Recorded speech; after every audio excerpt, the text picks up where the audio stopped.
The advice and opinions expressed by the host of Autism Live and her guests are meant solely as suggestion and should not be in any way construed as child-specific advice. The Center for Autism and Related Disorders advises working with a board-certified behavior analyst who has experience with autism before starting any intensive behavioral intervention. Any choices you make in determining your child's treatment are completely at your own discretion.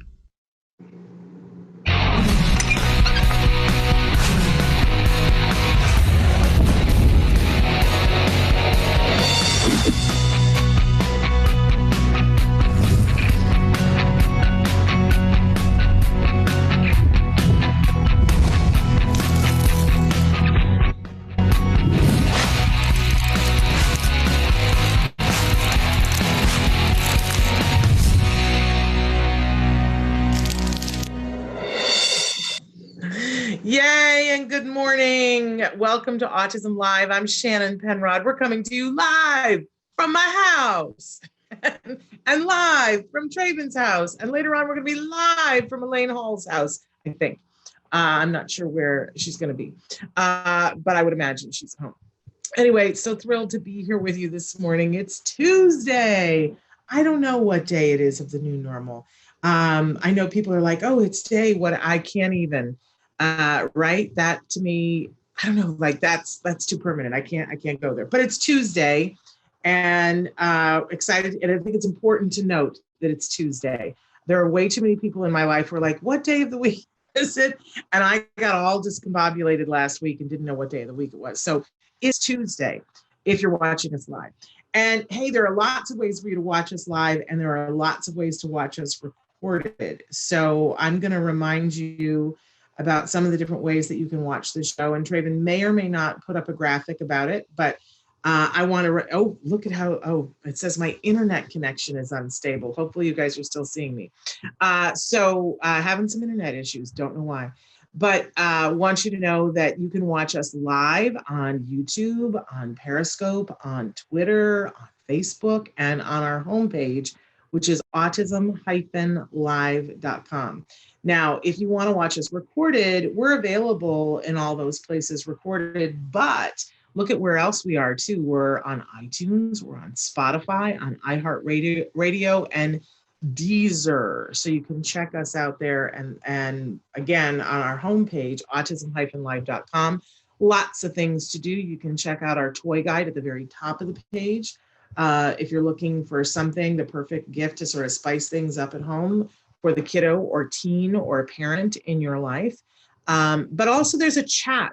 It's a free live anonymous chat. And I bring that up because the other places where you can talk with us on Facebook and on YouTube, it identifies you at least by your username. And for some of you, it's all good and it's all fine. But one of my favorite students ever used to say to me all the time, I don't want to put my business on the streets. And if you're wanting to keep things a little closer to the vest and don't necessarily want your mother-in-law to know that you're asking questions here, I don't know why, but maybe there's a reason why. I want to remind you that it's completely anonymous when you write in a question on Autism Live. I don't even get to know where you're writing in from. It doesn't even, give me, like a geocache of where you are. So we do encourage you, whenever you write in, to include information about what the closest major city is. We don't need to know anybody's home address. That's none of our business. But if you tell me, for instance, that you live in Pittsburgh, there's going to be different resources available for you than if, say, you live 2 hours outside of Las Vegas, right? It just follows.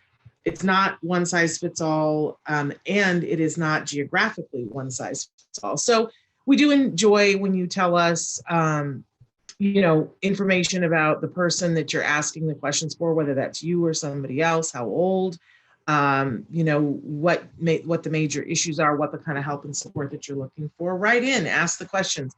I'm going to be honest. I know that many of you, so many people in April wrote in and said, I would like to be on your show. And I want you to know that I'm working through those and processing those as fast as I can. And we do have lots of opportunity to have guests on the show, but I'm trying to keep up with the flow. So be patient with me. If you feel that you're being ignored, I apologize. I am working on it. So, and And by the way, if there's somebody that you would like to be on the show, please write in. I took it really to heart. I had Temple Grandin on, and you all said, well, we really would like to have her mother. And voila, we had that happen. Wasn't that something? If you missed Friday's show when Temple's mother, Eustacia Grandin, was here and she read that essay that she wrote titled Limbo, oh my gosh, right? I had chills all weekend about that.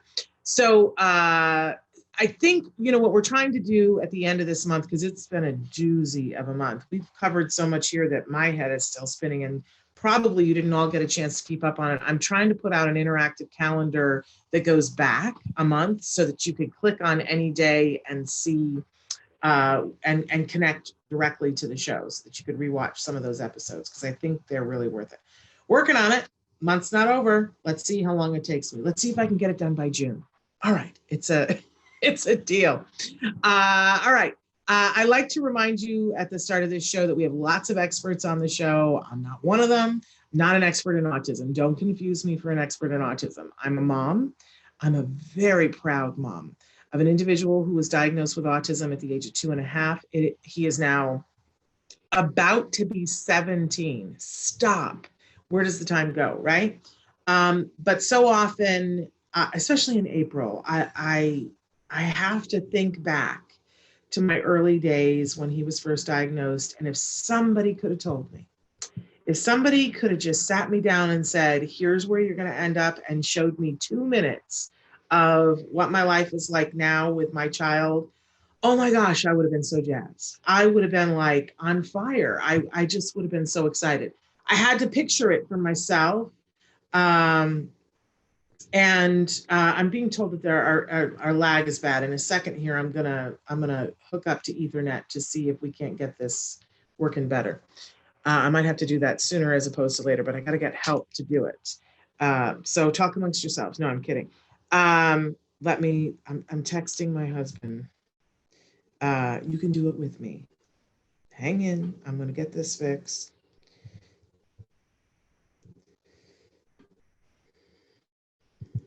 Sorry. It's not fun watching me text, is it? Okay. So, yes, and somebody is writing in saying that Kobe Bird was great too. Wasn't he? Isn't he something else? So anyway, I was taking a trip down memory lane and remembering what it was like in the early days. I just want you to know that it's part of my mission is to be here to remind you that good things happen. It's strength over time equals a power. I know that you're in this COVID emergency and it feels like, what can I do? You might feel powerless. You're not. This is, in some ways, this is a gift that you can connect with your kiddo and learn the things that you need to learn during this time. And I promise you, if you do, you're going to come out the other end with your kiddo better, with you better, and your relationship better. So, keep on trucking. And I promise you that there's so much progress to be had with all individuals. So I was starting to say, I'm not an expert, but I'm a parent who's had experience with going through this with my child. And I've been hosting shows, journalistic shows about autism now for over a decade. So I've interviewed a few people, I've interviewed a few experts, I've interviewed a lot of parents, I've interviewed a lot of self-advocates, and I have nothing but hope. And I'm glad that you're here with us. I'm glad that you found us. Okay, I do want to tell you that on these days, we like to, whenever we can, start off with jargon of the day. So let's see if we can do this, because my internet, I'm still waiting for my husband who is washing dishes. How lucky am I that I got a man who I'm doing a show and he's washing dishes. All right. Yesterday we did DRA for our jargon of the day. And today we have DRO. And I deliberately put them side by side because I think as a parent, they kick my can all the time. These are jargon terms that we hear people say, and they'll say, well, we're doing DRA or we're doing DRO. And I still have trouble and have help to remind me, okay, what's the difference between these two?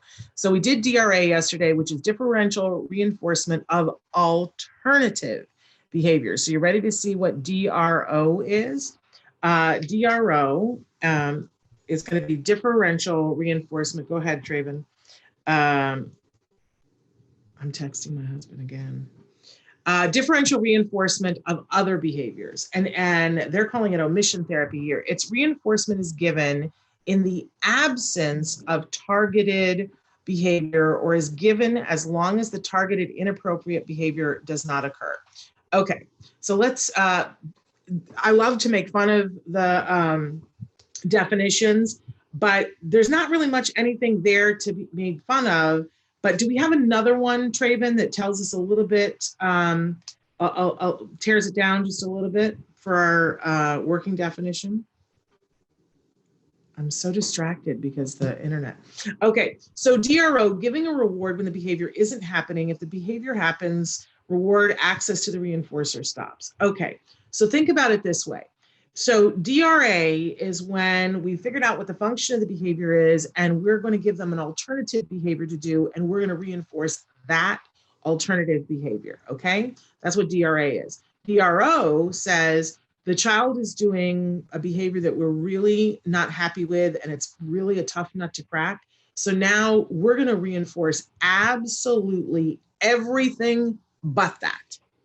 So, you know, let's say the example that we did yesterday, that the child is spitting on their hands and then they're rubbing it on the desk, right? When we did DRA, we gave them something else to do. We gave them a squishy in their hands, and we reinforced the squishy, right? And did not reinforce the, and it was competing with it. Right?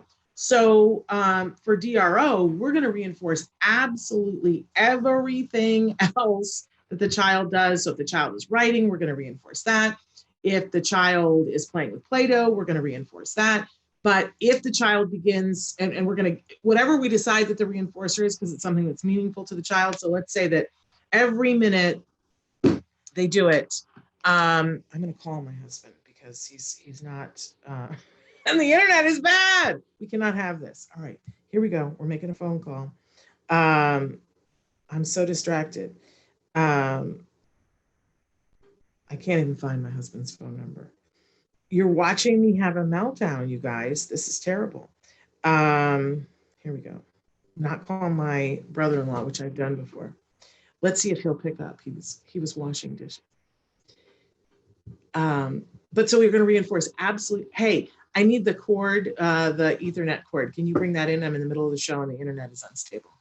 Thank you. Bye-bye. So anyway, and so we're going to try to keep my husband off camera because I'm going to imagine that he's washing dishes and is not appropriate for internet. But thank you, love. Bring it right in. Thank you so much. All right, we're going to switch to hardwire and see if that helps. Okay, let us know, Traven, if that helps at all. So imagine, you know, with DRA, you're picking, your strategy is that you're going to pick something and you're going to try to have that be the replacement reinforcer, or something that competes with the skill that they compete with, that's challenging. For DRO, we're saying, you know, we're just going to heap attention and reinforcement on this individual for doing everything except the behavior that is challenging. So it's a different mode, right? And it should look vastly different, because if I'm going to reinforce a child for playing with a squishy, right, that's one thing. But if I'm going to reinforce them for, you know, everything else besides spitting on their hands, it's going to look vastly different. So hopefully that makes sense. And there are very specific things and times when you would use one. We talked yesterday for DRA that functional communication is a DRA. So we're giving them a way to communicate. With DRO, it really is looking at hitting hard at not having that behavior happen. And you really up the reinforcement and you really up the praise. And then all of that becomes unavailable when the person starts to engage in the behavior. So it's almost like everything goes radio silence. We don't give any attention, which includes no scolding, right? When the person engages in the behavior, they lose access to all the good things in life. So it's just another way of attacking that challenging behavior. Hopefully I haven't confused you too much while the internet went. All right, moving on. We always have a question of the day for you. And our question today, which I suspect is slightly wonky because we thought we were doing something else today and then we flipped it. But our question today, and I don't know what it is, Draven. Oh, the show today. It's Tuesday. Oh, okay. Here, what is your favorite thing to do? And by the way, you can say what your favorite thing is to do in the COVID, or you can say what your favorite thing is to do not in the COVID. We're not putting limits on this. So what is your favorite thing to do? I got to be honest, I have a lot of things that I love to do. I really, really do. I love fireworks. Fireworks are the best. But last night, I had a whole bunch of work to do and I said, not happening because I sat down and played Scrabble with my husband and my kid. It's the first time my kid had ever played Scrabble.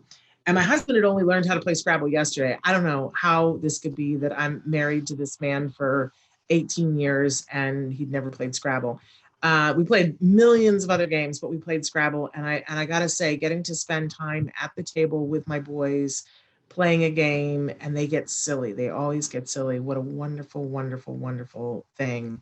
That's my favorite thing, is to get to spend time with them and have it be silly. I always say, I love to go to Disneyland.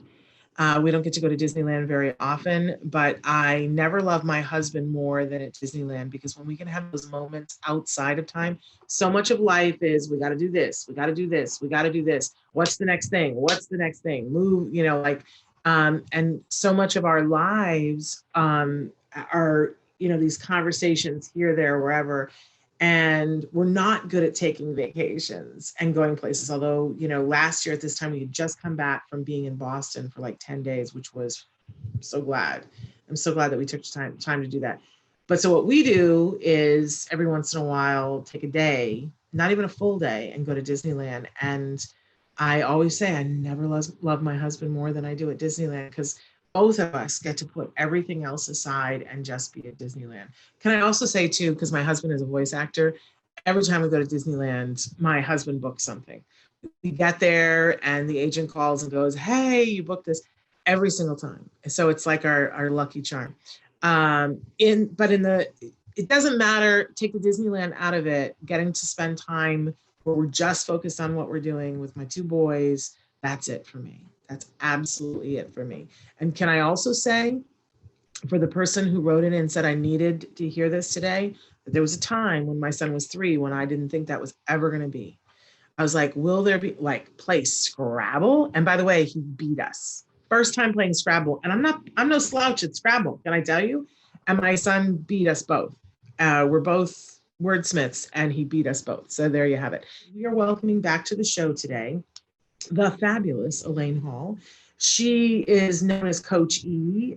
She is the founder of the Miracle Project, and many, many moons ago, the show debuted on HBO, Autism Music, and that was about Elaine's program, the Miracle Project, and a group of kids and what she decided to do to help them to find their inner selves and to be able to perform on stage. And so now, after all of these years, it's today, it has arrived on HBO today. They are premiering Autism, the sequel. So we're joined by Elaine Hall, and I don't know if she's there now, and if we can just have her come into the room. I think that is a distinct possibility. If not, Traven, let me know. And it's still saying that my internet is unstable, even though I have it hardwired now. What is up with the internet? Okay, she is not joined yet. But I want to let you guys know, we said we would be here as long as the internet is here, and I apologize that the internet is struggling. Oh, it looks like maybe she is here now. So do we have, well, I'm just going to say nice things about Elaine until we have her come into the room. I got to meet Elaine Hall probably 10, 11 years ago. And I thought that she was amazing and a very talented individual. And then I came to see one of the shows that they did at the Miracle Project. And you know how Katy Perry says wig blown? Yeah, that's where I was at. And I realized that there were a lot of things that I didn't know. And believe me, you know, my background is theater. That's what my master's degree is in. And I was humbled by what I saw that Elaine was able to do with her program, which is inclusive. There are folks that perform on stage that don't have an autism diagnosis. There are people on stage. There's Elaine. I was just saying nice things about you, Elaine, and how inclusive I was, and how Traven's asking me a question. Is the sound okay, you guys? The sound is okay. My internet is struggling like I don't know what. I don't even have a metaphor because I'm so mad at the internet today. Traven is asking me a question, and I don't know what. Do I have to turn? Do I have to turn off the Wi-Fi in order for the Ethernet to work? You know what? I don't know. All my other programs, that might be helpful, huh? Yeah, I think you're fine. I just don't know what you're asking me, Traven, and so I can't help you with what you're asking me. He's trying to help me to get my internet improved, and I don't know. But anyway, Elaine's here, and that's what's really important. And are you joining us from home? Is that where you are? Oh, yes, of course. Well, I didn't want to assume, but I said I thought that you were going to be joining us from home. So Elaine, today's a very big day, and a day that I've been waiting for 10 years. Ever since I've known you, I was like, when is the sequel going to happen? So talk to people about what's happening today and why it's a big day. Start at the beginning. Well, the beginning, or why today? What's happening today? Today, there's so much happening. Yes. So the sequel to Autism the Musical, which was an HBO Emmy-winning documentary that followed my program, The Miracle Project, and 5 students who were enrolled in the program. That was the first film, called Autism the Musical. That aired in 2008 on HBO, garnering 2 Emmys, and our lives were profoundly changed as a result. And I think, Shannon, that's where you and I first met. Yes. Then today, the sequel to Autism the Musical, called, drumroll please, Autism the Sequel, airs tonight on HBO. I'm so emotional today. I woke up at 5 a.m. because I was so excited. And then I, did my morning routine and meditating and stretching and hanging. And next thing you know, I'm on my email, and the sequel has been not only reviewed, but recommended by every major newspaper in the country, including the Boston Globe, the Washington Post. It's the recommended viewing. I in this Corona-19 time, we need films that bring us hope. And that's what the film does. I think, do you have the trailer? We have the trailer for both the original and for the sequel. Should we show the original first? Let's show the original first. Okay, so Traven, let's go for it. Let's hope the internet is strong enough for this. He's troubleshooting 85 things for me, Elaine, and we apologize, you guys, that there is lag. We're working on it. But Traven, go ahead and show the sequel. Show the original.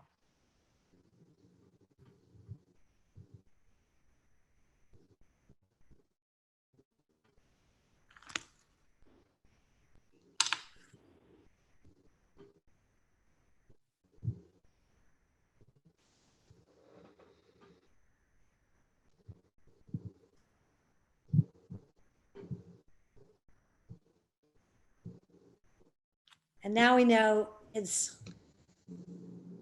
1:54. And the internet is struggling to let us see this, so. And do we have sound, Traven? I'm not hearing the sound either.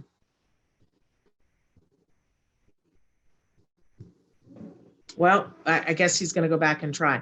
We apologize, you guys. It is like technical, you know what, right now. Here we go. Traven's got it now. Sometimes I don't like it when kids go into their own world. You know, I do that a lot. How are you gonna make friends in your own world? I've tortured myself thinking that in order to fully love her, I needed to be able to understand her head. No matter how much you love them and no matter how many dollars you throw at them, this kid's got autism. I know they're skeptical. Ask them to put their faith in me. Here we go. The first couple of weeks are going to be chaotic. That I can promise.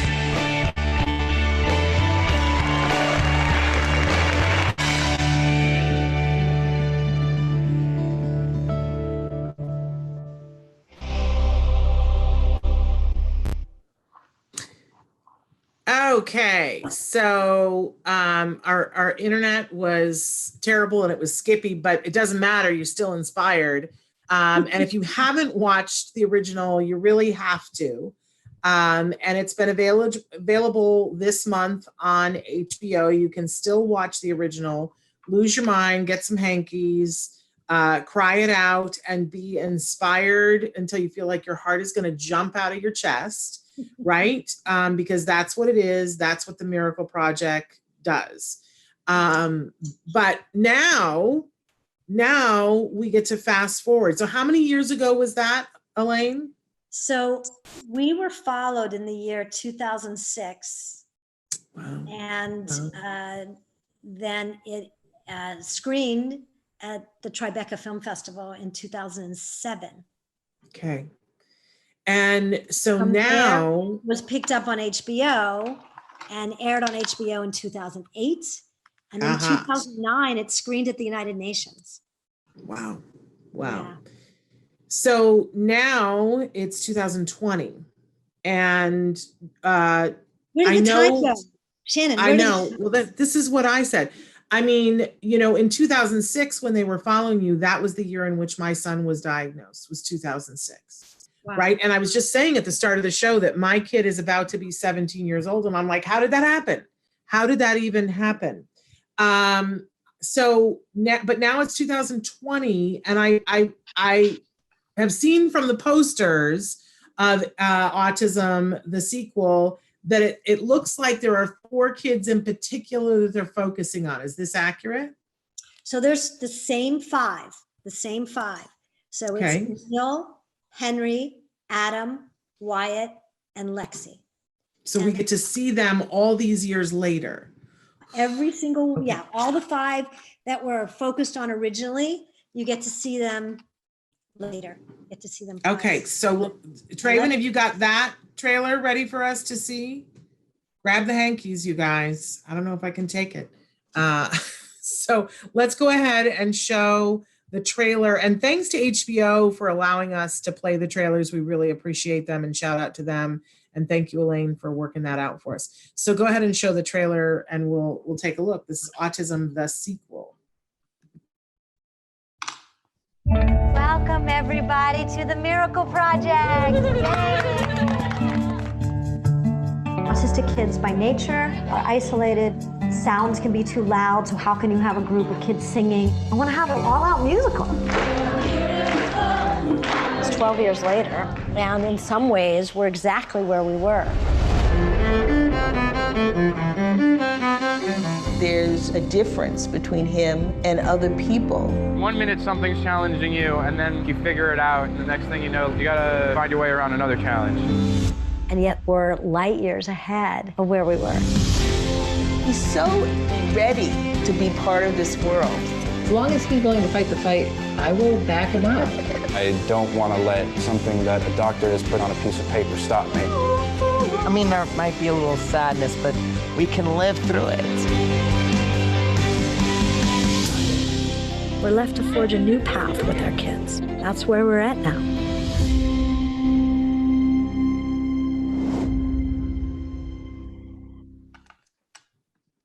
Oh, Elaine, you must be plotzing. I woke up Yeah. this morning and I got some different publicity announcements from HBO, and like Neil's on the front cover of something, and then I see Lexi and Henry and Adam and Wyatt.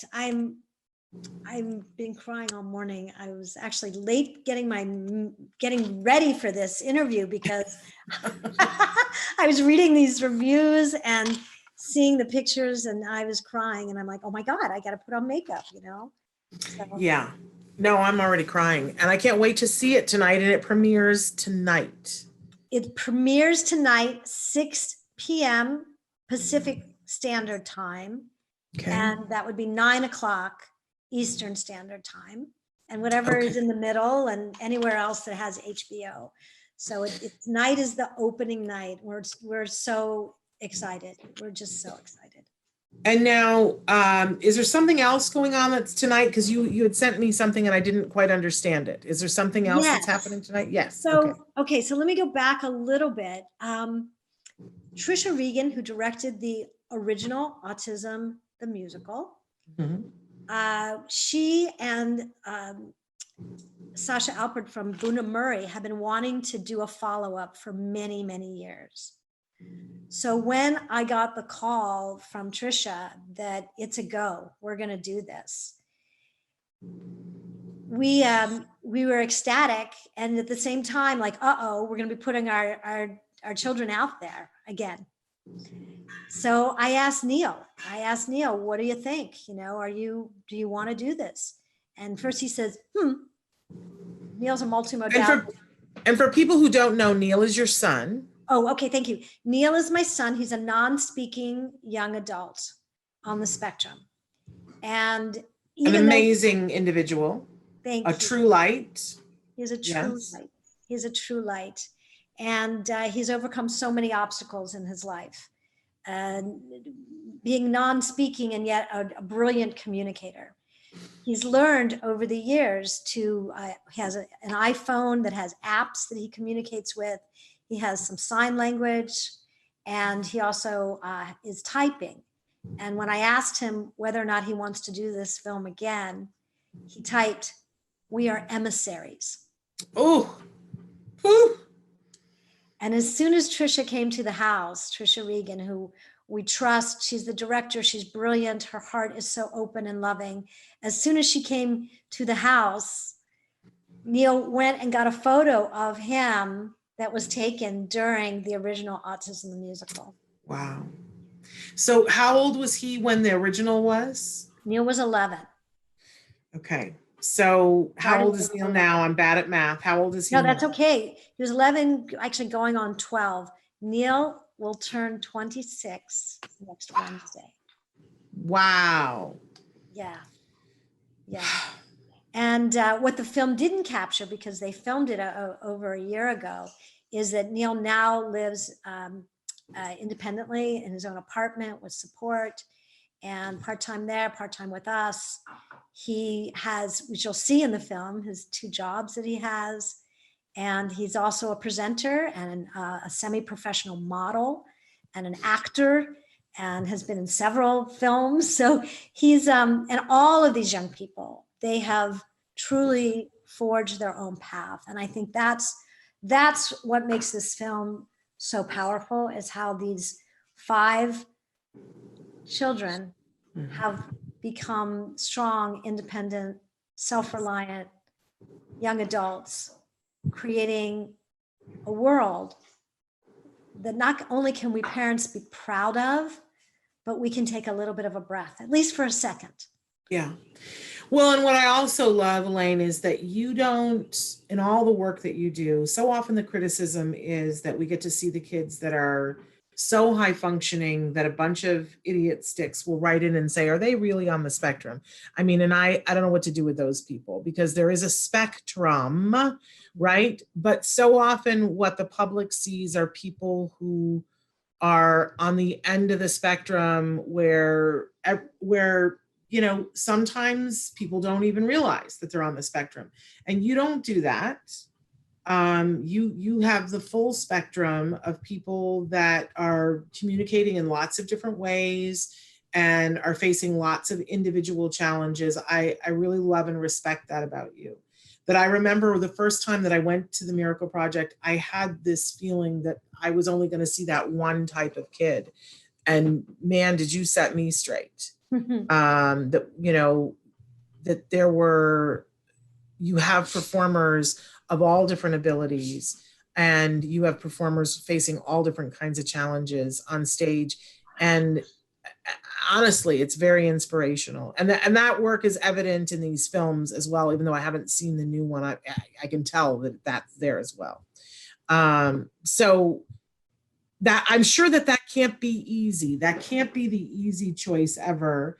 Is that, do you feel like that it's that way because you just made a decision that it was that way? Do you feel it was that way because you have a son that, you know, communicated in a way that was different? What do you think steered that choice? There's a lot of people who are too afraid, Elaine. Yeah, thank you. Great questions. I have a passion for people on the spectrum, whether they're non-speaking or highly verbal. And even though the challenges are very different for the parents, for the child, for the young adult, there's a commonality in that each person, no matter what their ability, is doing the best they can with what they have. And we parents are doing the best we can with what we have. And so my joy is to really listen and uncover who that individual is, what their core is, what their authentic self is, that's not hampered by the disability. It's what's their soul. I think one of the greatest compliments I've ever received was from Rabbi Naomi Levy, who called me the soul whisperer. And I'm like, oh yeah, that's what I do. Because it's not even about, you know, performing, it's about hearing what their soul has to say. And then just helping guide them to be the best they can be and express who they are. I mean, I love hanging out with my autistic friends, as well as my staff from the Miracle Project. I mean, we have many of our teachers who choose only to work with those who are minimally fluent and unreliable speakers. And yet those who can sort of pass for normal may have some of the greatest challenges, because the world is not as compassionate and understanding to those who look normal but are quirky and different. So I enjoy and love working with those. I say working, it's really playing, being, sharing soul to soul with those young people and adults. I mean, I coach older adults who are just finding out that they're on the spectrum, just always thought that they were weird. And everybody, you'll hear Henry so boldly and proudly speaking of his differentness, which is so cool because his self-esteem is intact with it. And I think that's what we do with our non-speakers or unreliable speakers. We help them find their voice. We help them express their voice. We help to value their experiences. And we do the same with those who are highly verbal, is we help them realize that, yeah, life can be really challenging when you, when people don't understand you. Yeah. When you don't understand others. And so we really work with people, our young adults and older adults as well, and being willing to say, could you repeat that? I didn't understand that. And to understand their own sensory system so that they can help the world to understand those that are neurodiverse. Yeah. I have to tell you that the thing that I quote you all the time, when people are, you know, whenever somebody will say something like, I don't know, am I supposed to say high functioning, you know, what is, and I quote you all the time because you were on the show once and talking about how those are not terms that you find informative, because you said to me, for instance, you know, people could say that, it depends on what the context is. Right. So if somebody could be very proficient in one area and struggle in another, and you said, there are people who look at your son and may have thoughts about something, but take him on the side of a mountain and open up a kit of things and say, we're going to climb to the top, and he's going to be the most high functioning guy on the side of that mountain. And I love that. And I think it's great context for everybody to think of those terms as being really not helpful. Because, what's the context? What is the context? And I love that when you work with individuals, you change the context and they become proficient in communicating in the way that they choose to, and an audience sits there and takes it in and applauds them.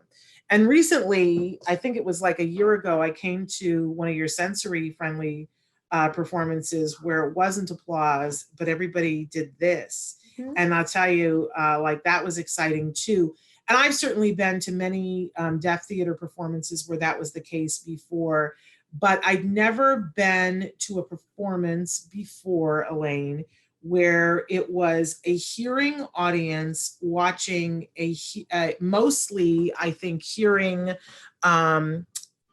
performers, and probably a lot of them were on the spectrum, and to see the way both the audience and the actors reacted to it, and as the performance went on, how it grew.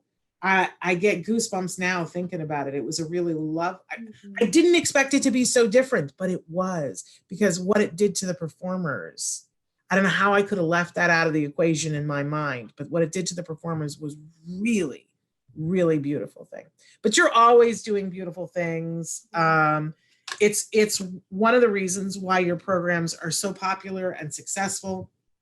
And we should take a second for people to know about, because right now you're doing things online, correct? Yes. Well, first of all, I just want to thank you, Shannon, for just so getting it on such a cellular level. Oh. You understand our work, and the way it impacts you just thrills me. A couple of things that you were saying about high functioning and low functioning. I actually gave that speech at the United Nations to request that the world stop using those terms. And then, as you mentioned, what I like to say is that we are all high functioning in some areas and low functioning in other areas.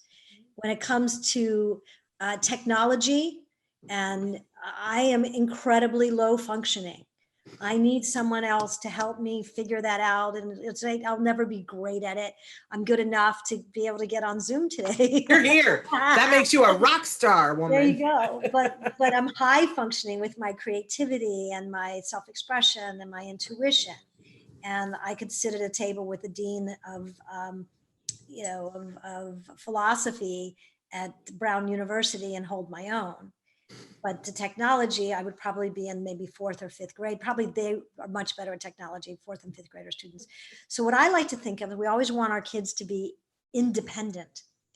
And I want to reframe that is that none of us are independent.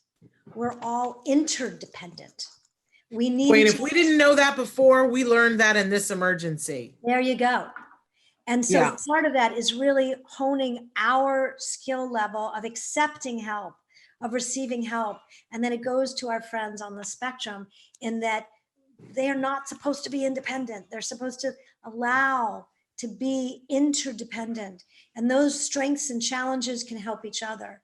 So that, I just wanted to comment on that. The other piece with that is, yes, we also provide social skills training and life skills training and life coaching, where we use the same methodology that we've developed for the Miracle Project within the context of our class. Which is evidence-based. Scientifically evidence-based, y'all. And supported by some of the experts in autism, as Dr. Barry Prezant, Dr. Stephen Shore. I know Dr. Graham-Pichet is very passionate about a big supporter. Yes, absolutely. I've been so passionate about her and her work and everything she's done for autism. But yes, we're evidence-based, and there's always a silver lining with the virus right now, and of all of us being home, is that all of our classes are online. Yeah. We have people coming in from all over the country. We started in a poetry class, and we've got people from New York and Minnesota coming in. We're starting a musical theater class completely on Zoom, dance classes on Zoom. We'll be doing private lessons. So we're able now to reach your audience in a way that we've never been able to do before. And we want to invite everybody. Tonight is our first ever Zoom showcase, where we're showcasing our students who started with us in September. Some of them beginners, never been in a class before like this, singing, dancing, acting. Some of our seasoned performers who are on the TV show Atypical are also in the showcase. And we're going to be celebrating, and you will get a free performance at 5 o'clock Pacific Coast time, 8 o'clock New East Coast time, right before the airing of Autism, the sequel. So I was just going to say, you've got to keep it to an hour, because then people can go right from one to the other. Exactly. So where do people go? And I gotta later on, you have to tell me who's doing your Zoom for you, because that's a whole technology thing. Where do people have to go to get onto the Zoom? Okay, so what they need to do, I'm going to give you our website, which is themiracleproject.org. Do you want to, should I put that in the chat? Will everybody see the chat? No, they can, only you and I can see the chat. Between us. But what Traven does in our chat, so people know, is that he posts the things that you guys are saying. Okay. So themiracleproject.org. And from there, you will see a big flyer, big poster about our showcase, our virtual showcase. If you want to go directly to the person who is running our Zoom, you can go to her email is admin, A-E-M-I-N, admin at themiracleproject.org, and request the Zoom link. And I think if I can find it, because you sent it to me this morning, but I don't know where I've got it. If I can find it, there's a meeting ID, and then you can just type the meeting ID. It's like a phone number, but it isn't a phone number. It's the meeting ID. Yeah, but you have to register, because we're limited to how many people. So you have to register for so email either at admin at themiracleproject.org, or just go to the Miracle Project site. Admin at themiracleproject.org will get you in quicker. But going to the site, then you'll click, and then you'll click, but that's the way to get in. And we do know that if you can't get in, we will be showing it on Facebook Live later. Okay, great. Got that idea from you, Shannon Penrod. Take it away. I mean, it's a great medium, and everybody's using it, so that's a great thing to do. But limited audience to see it live on the Zoom. So if you guys want to do that, you should do that soon. If not now, admin, say it again. Admin, ADMIN, at themiracleproject.org. Okay. And say, I want to attend the live Zoom tonight. So that's at 5 p.m. Pacific time, 8 p.m. Eastern time. Do the math for the other zones that you're in. And then that will end, and then you'll be able to switch right over to HBO. Yeah. Now, just so you guys know, the Zoom doesn't get you onto the HBO. They're two separate things. We had the date of April 28th for our for our showcase since last August, and we just found out that this was going to be the air date of the film as well, which is kind of magical in a way that they're both on the same day. And we didn't want to change one for the other. And so we thought, what a great kickoff to the screening of Autism, the sequel. Absolutely. I just want to address some of the things that people are saying. So many people wrote in and said they're so excited to watch tonight, and now both things. And want to address that we asked the question today to people, what do they like to do? And people wrote in and said they like to play board games, spending time with family and friends, spend time with my dogs, love to read, listen, music. I also like to spend time with my cat. Our topic this week is self-care, which I know is a big deal with you. Somebody said self-care. I did some exercises yesterday to curb my anxiety. Good job. They want to know, where can they watch the original? That's on HBO this month, right? Yes, it's on HBO right now. You could watch it this morning if you want, and have it down before you watch the other. So it's on HBO right now. So that would probably be HBO on demand, but also do a search so that you can see when it's actually airing. If you go to the HBO site right now, and then type in Autism the Sequel, there's a page and it has information about how to do both films. Okay, great. Somebody says that they didn't know that they were on the spectrum until later in life, but that they were on the spectrum their whole life, but now, and more people are finding that.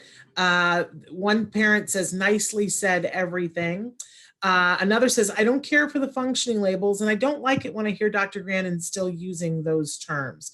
Janice? What I like to use, and I got this from my mentor, Dr. Barry Prezant, I like to use the words different supports in different environments.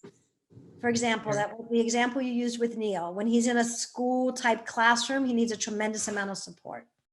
If he's taking a hike in the Santa Monica Mountains, he's the leader and everybody's following him. There you go. For me, I need a tremendous amount of support. When it comes to technology, I need minimal to none when it comes to expressing my creative ideas. Yeah, oh, there we go. I think you and I are cut from the same bolt of cloth, because technology, I need 12 hands, but I can be creative.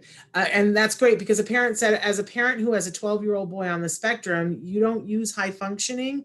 Am I right? So what do you say? Yeah, I like to say different, and this is what I got from Dr. Barry Prezant's work, different supports in different environments.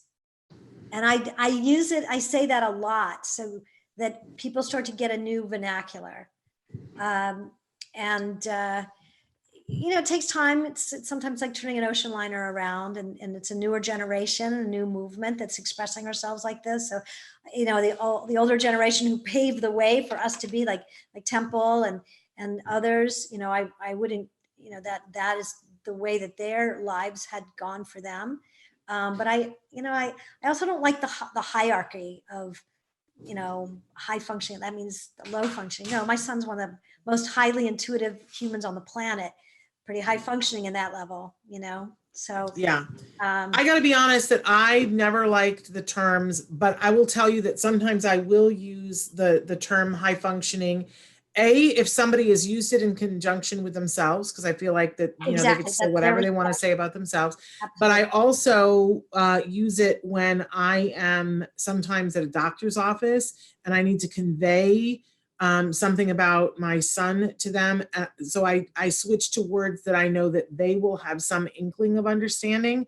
And I'm not necessarily proud of that, but in instances where I don't have time to educate somebody, and like if when my son, I've been in an emergency room before with my son being sick, and they're like, what else do we need to know? And I've got a minimal amount of time, and I will say, on the autism spectrum, so I need you to do X, Y, and Z, but he is very high functioning, very intelligent, very vocal, very capable of communicating with you.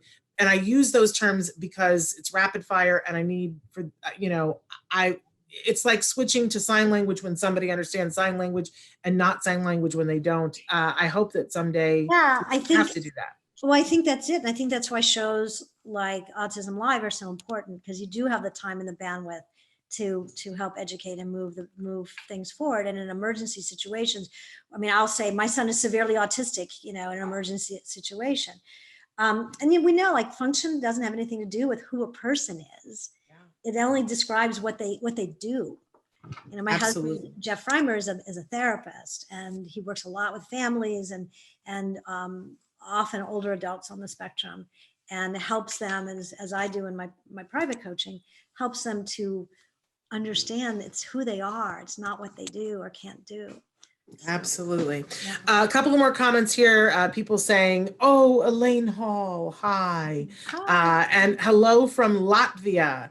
Jana from Latvia wants to say hello to you. And they're also saying that they love Atypical. And some of the people that you have in the showcase tonight are some of the young people featured in Atypical.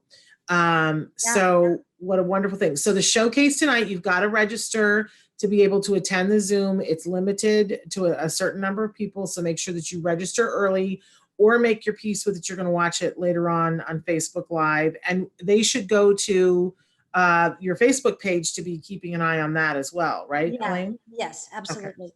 And also, no matter what, come to our website, themiracleproject.org, and give us, just sign up, and then we'll be sending you notifications so you'll know. And also to sign for our new Zoom classes that's going to be open to the world. We'll go to Latvia.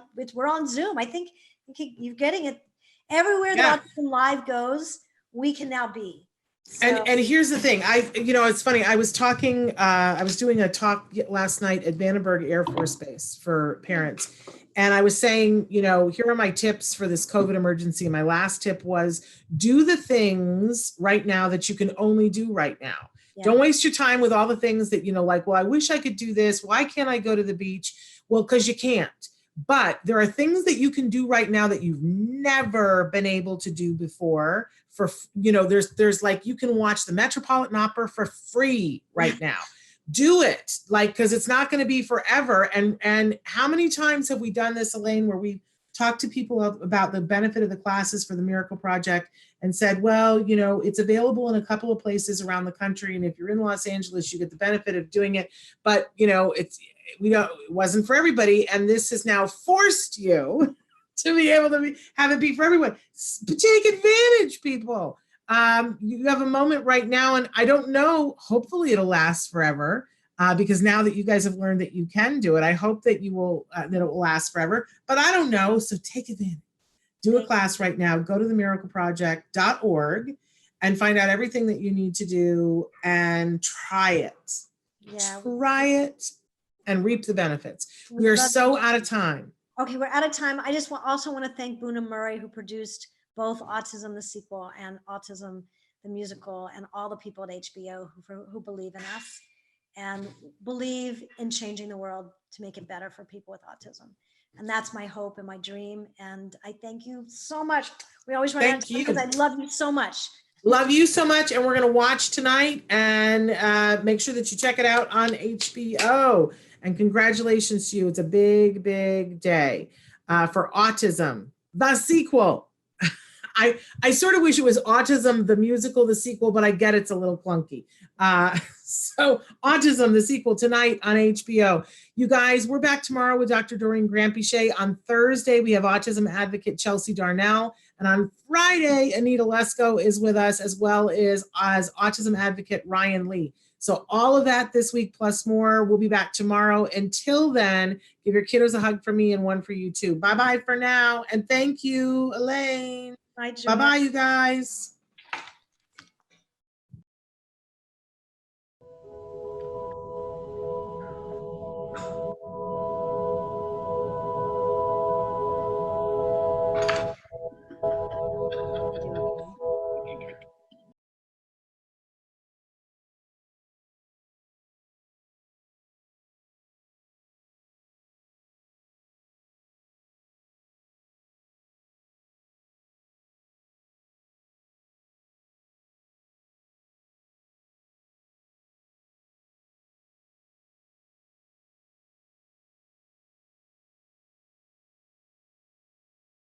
The advice and opinions expressed by the host of Autism Live and her guests are meant solely as suggestion and should not be in any way construed as child-specific advice. The Center for Autism and Related Disorders advises working with a board-certified behavior analyst who has experience with autism before starting any intensive behavioral intervention. Any choices you make in determining your child's treatment are completely at your own discretion.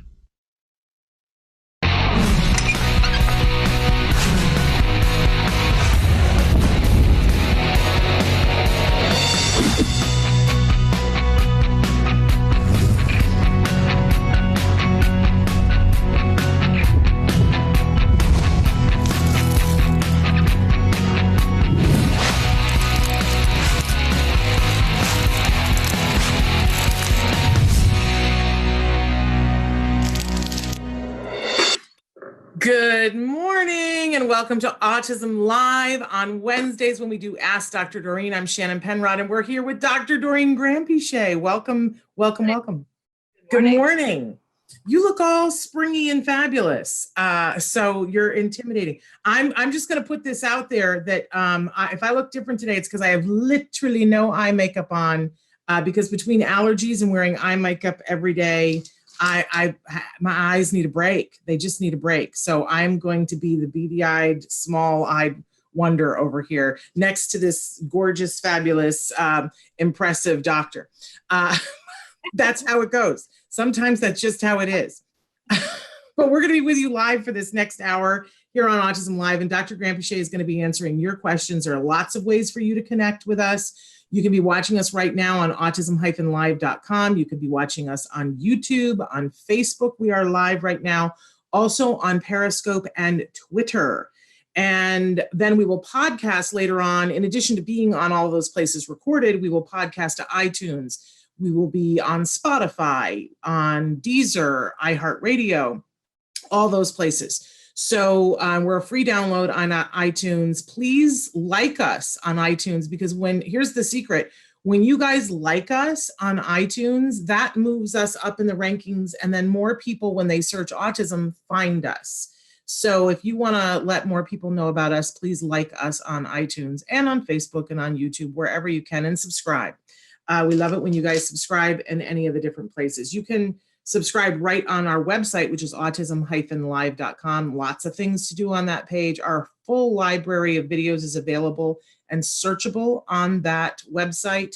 And you can chat with us from that website. I keep an iPad right here so that I can see what you guys write in on the live feature. And Traven helps me to moderate all your comments on Facebook, YouTube, Twitter, and Periscope. So there we go. Write in all the ways that you like to. We know that you all have preferential methods, but also want to say that Dr. Granpeesheh, who is one of my favorite people on the face of the planet, because she started a place called CARD that changed my life in so many ways I can't even count. But the biggest way is that it gave me back my child who was diagnosed at 2.5 and was had lost virtually all functional communication, and now is, writing his college practice essays because he's applying to Harvard in the fall.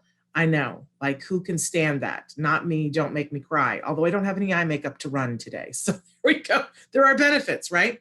Anyway, just one of the 1,000,008 reasons why I adore Dr. Granpeesheh and why I look to her as the preeminent expert of autism in our time. What other time is there? But I will say this, that there is no expert in this particular format who can give individual specific advice. It's just not possible. So please write in, and all of our channels are available right now for you to write in. And I see that you guys are already starting, and ask questions. Tell us what the closest major city is and give us as much information as you can, but expect answers of a general nature. And I always love it when you guys stay close, because Dr. Granpeesheh always has more questions for you, so that she can help you. And I know that you guys write in all the time and tell me how helpful this segment is. And boy, it's my favorite. So anyway, I've talked too much. Dr. Granpeesheh, you ready for questions, or do you have something you'd like to say first? Oh, I'm ready and excited. Okay, great. So somebody says, thanks for an awesome week last week with some great speakers. Pennsylvania is getting closer to opening from COVID, but no school here. I'm worried about keeping up with school and therapy. Any suggestions for transitioning back to normal life? And can my ABA do ESY as we tip into the alphabet land? ABA, Applied Behavior Analysis, ESY, for those of you who are watching, extended school year, because everybody's worried about summer school. More and more schools are saying, we don't think it's happening. And parents were holding on to summer school to help their kids to get caught up. And I'll tell you, I feel it. People are right on the verge of panic, Dr. Granpeesheh, about the school situation. So yeah, I get it. And you saw the lovely article that our dear colleague Cecilia Knight sent us yesterday. It reminded me that some of the some of the stress that's going on, some of the panic that you refer to is not necessarily just that we're concerned about our kids falling behind, but also that we need a break. We need a break. And this article, for our viewers, the article had to do with all the additional pressure that has been placed on parents right now, as if it wasn't hard enough in the past. You know, I felt after reading that article, I was just very thankful that my kids at this time have grown up, thank God. But like, honestly, I completely feel for families who have young children, because you really are, it is incredible how busy we are. I honestly thought that at the beginning of this period, like working from home would be less busy, but it's packed. I mean, I don't leave my computer for 6-7 hours straight, solid every day. And then you have like I don't even have time to go get a coffee or something. And I can't imagine with people who have young children, you are also running back and forth and trying to help them deal with the computer and deal with their educational stuff online. And it's unbelievable. It's truly unbelievable, the pressure on the parents. So I would love to be able to help the parents with school or academic functions, but unfortunately, unless we are funded to do so, we cannot do so. So, you know, most of our families right now are funded through insurance. And when you are funded through health insurance, medical insurance, it is, the content of the therapy is restricted to what is classified as medical necessity criteria. So things that fall under medically necessary criteria. And there are things like, you know, for autism, obviously, we argue that language, for instance, is a medically necessary type of intervention, because we want to teach the child to communicate so that they don't have tantrums, for example. So medically necessary stuff is everything that helps reduce the symptoms of autism. It does not include academic stuff by any means. So unless there's school district funding in place, we cannot get involved with academic stuff. Now, for some families, there is school district funding, and of course, we do get involved with academics. So, you know, that is wonderful, and I wish we could do more of it. Now, we have also had other parents write into us and say, why doesn't CARD just provide homeschooling? And we are looking into that. In fact, at 1:00 today, I have a call about that. And let me just write that down so I can make sure to follow up on the whole homeschooling thing as well.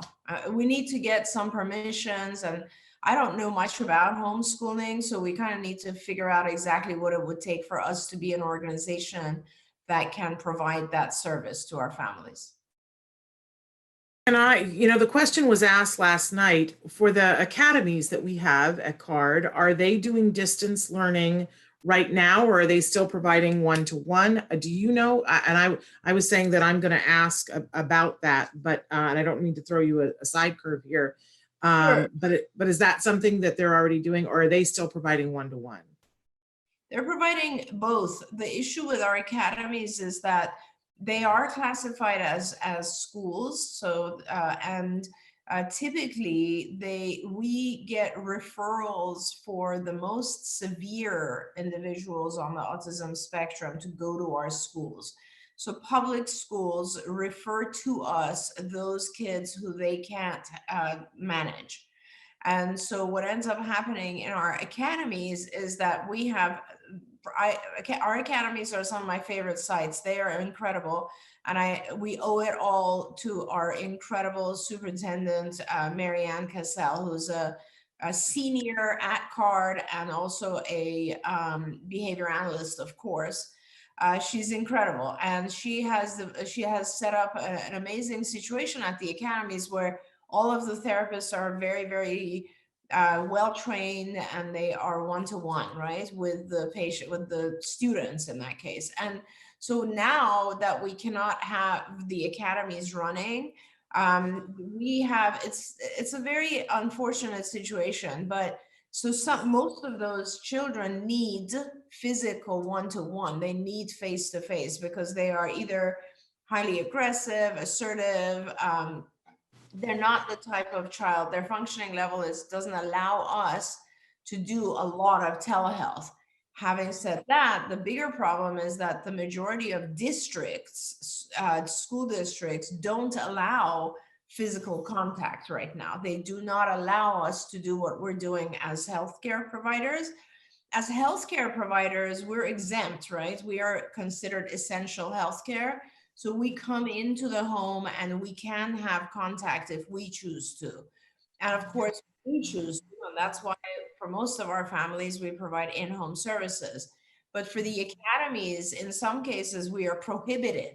For example, the UFC, we are not allowed to have face-to-face contact. So we can't even have the therapists coming or the teachers and the aides coming into your home for our academies. So we have 4 academies. In some cases, we have been made exceptions where we are allowed.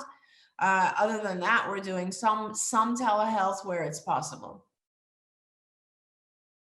Sorry, I'm muted. Thank you for that. And we'll keep people posted on that because I see that as a growing concern that people are having.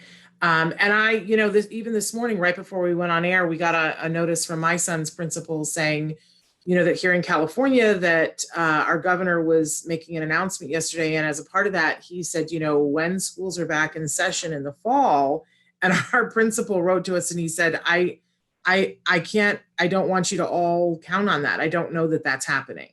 And I was like, oh, okay, wake up call. And I think a lot of people are having that around we're like not, he's like, I don't even know if we're happening in August for the fall semester. Woo, spin my head. Other countries, Shannon, like Canada, for instance, has already said that they might likely keep schools closed until January. And yesterday, just because my daughter goes to UCLA, we got a notice from UCLA that said that the fall semester for students at UCLA, the fall semester, they will give every class online optional. So you can go to class if it's open, but if you choose to go the online version, you can also go online. They're trying to reduce, they're assuming that even if there is a resumption of classes, that they're trying to keep it very small. Well, and as you know, part of what has happened with all this is for all of us that have continued to conduct any kind of business whatsoever, you had to run to catch up, and then we're all trying to get ahead. And obviously for an education place, if I were looking at, my next big thing is the fall, I would want to be ahead and offer options now while I had the time to plan. Because being ahead is 9/10 of all of this as I see it. I think we all do. Now, Sheila has written in, and Sheila, I got to ask you for more information because I don't know quite what it is that you're asking. So will you do me a favor and will you write in more? And Traven, as soon as she does, will you make sure that I get that? But I want to start with a question from Critter Kid. Hello, Critter Kid. They say, my son is infatuated with our dog. He lays or sits near the dog staring at it. The dog has anxiety issues. Dog videos to help him with the dog interests, like showing him other dog breeds. But he says he feeds the dog. She says he feeds the dog 2 times a day and can give it treats. It's just when he tries to touch him, the dog startles. I wish they loved each other equally. And so, Dr. Grandboucher, do we have some advice for her with the child is 4, with how to interact with the dog? I got to say that there's a dog training expert who works with dogs to be companion dogs and assistance dogs, that if we feel like it's necessary, I can have them visit the show too and talk about what it's like from the dog perspective. But from the little boy's perspective, there's a lot we can do, right? Well, but I'm not sure. Absolutely. I mean, there's always a lot we can do, but I'm not sure the little boy is doing anything wrong here. Because I'm just reading this and I don't know what he's doing. I think it's just an anxious dog. And I have dogs. I've had dogs my entire life, and some dogs have an anxious personality. We don't know why. I mean, we get our dogs when they're puppies, right? Or sometimes they've had some sort of thing happen in their past. And sometimes they just are scared of loud noises and things like that. So there's a lot of, my inclination is to just tell you how to make the dog less anxious rather. Well, go for it. There's calm tabs. There are dog supplements. There's vitamins for dogs that help them stay calm. There's vests that you can put on dogs that help them. Thunder shirts. Thunder shirts.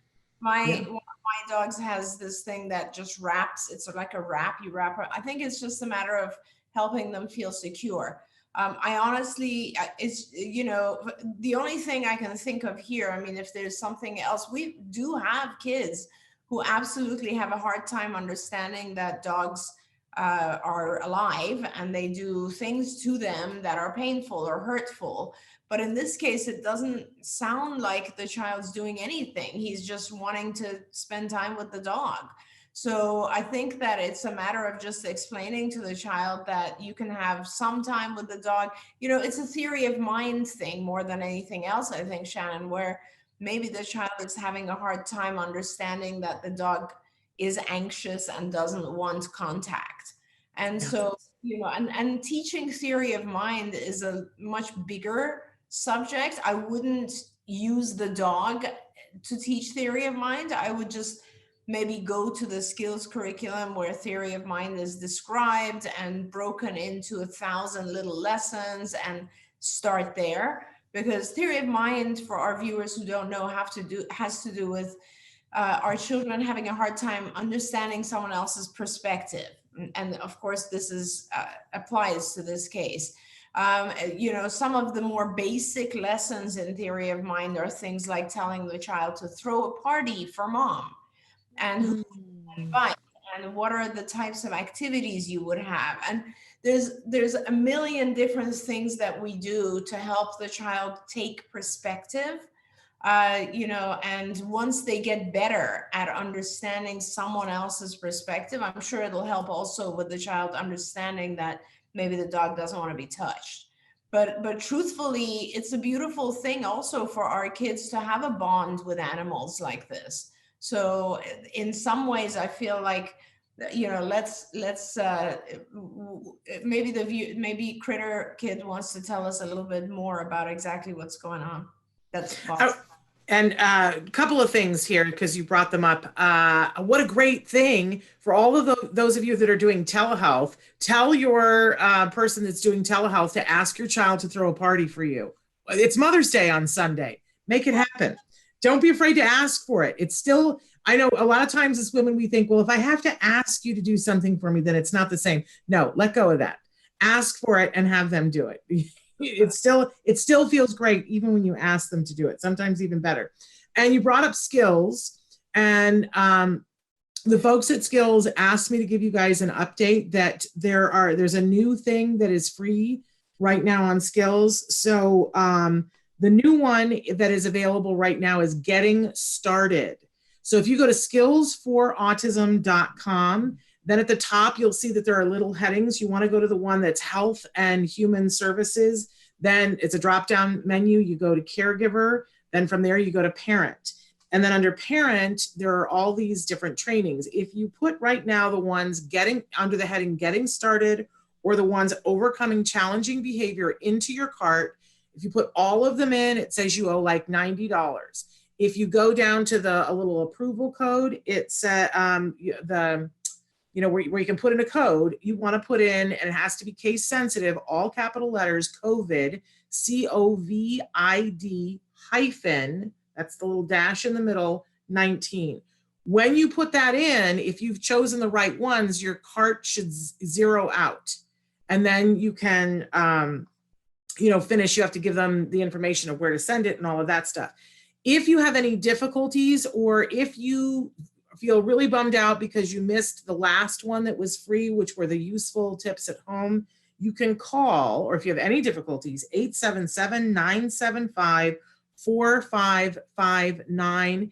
They want you to know that they are working long distance, so it can take them up to 24 hours to get back to you, but call that number, 877-975-4559.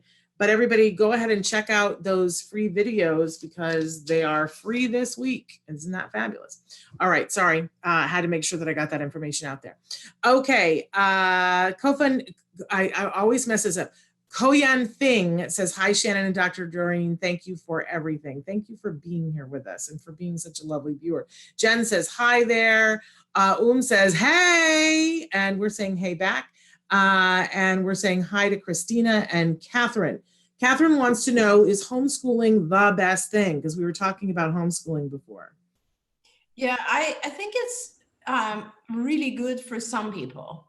So it really has to do with the child. There's a lot of things to consider. I think, our kids get a lot out of school that's not academic.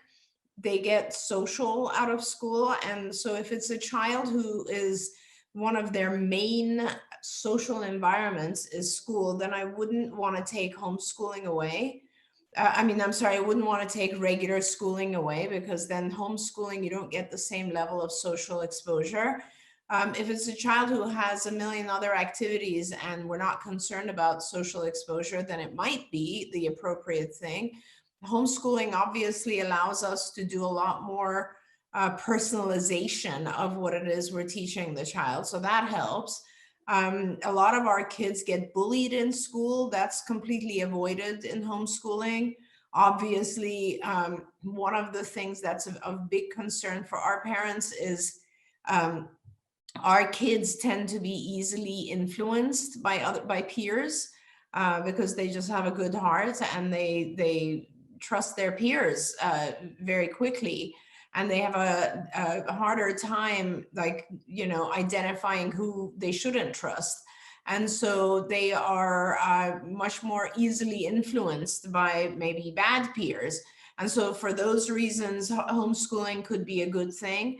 It is very child specific, the decision whether or not to homeschool. I mean, right now, you're all homeschooling, right? You just don't have any help. And it's like education has kind of fallen on all parents, and that's what's making it all very difficult. Yeah, right now, I think the reason why it keeps coming up is because it's just, now it's the only option, only game in town. Speaking of which, Catherine wants to know if we're in Las Vegas. Virtually we are. Virtually we're everywhere, but no, we are not in Las Vegas. All of us right now are somewhere in the vicinity of Los Angeles. Yes, go ahead. When I read that, for some reason, I thought she might be asking about card, but maybe not. Oh, well, of course. Hello. I think you're right. You're right. And card is in Las Vegas. Card is in Las Vegas. Yeah, we actually have several locations in Las Vegas. We're merging 2 of the locations right now, but I'm pretty sure the Henderson site is a larger site. I know we had Las Vegas North and South or something, but I think they're merging together because right now, of course, we're reducing our sites because we're trying to cut down on expense. There we go. When is a child old enough to do school or to do homeschooling at Card? And this is from our mom that has a 4-year-old. Well, typically state by state this differs, but generally speaking, you're looking at 5, where you're starting school or kindergarten, I would say. But really, we don't do homeschooling right now. We are looking into doing homeschooling because we've had such a high demand.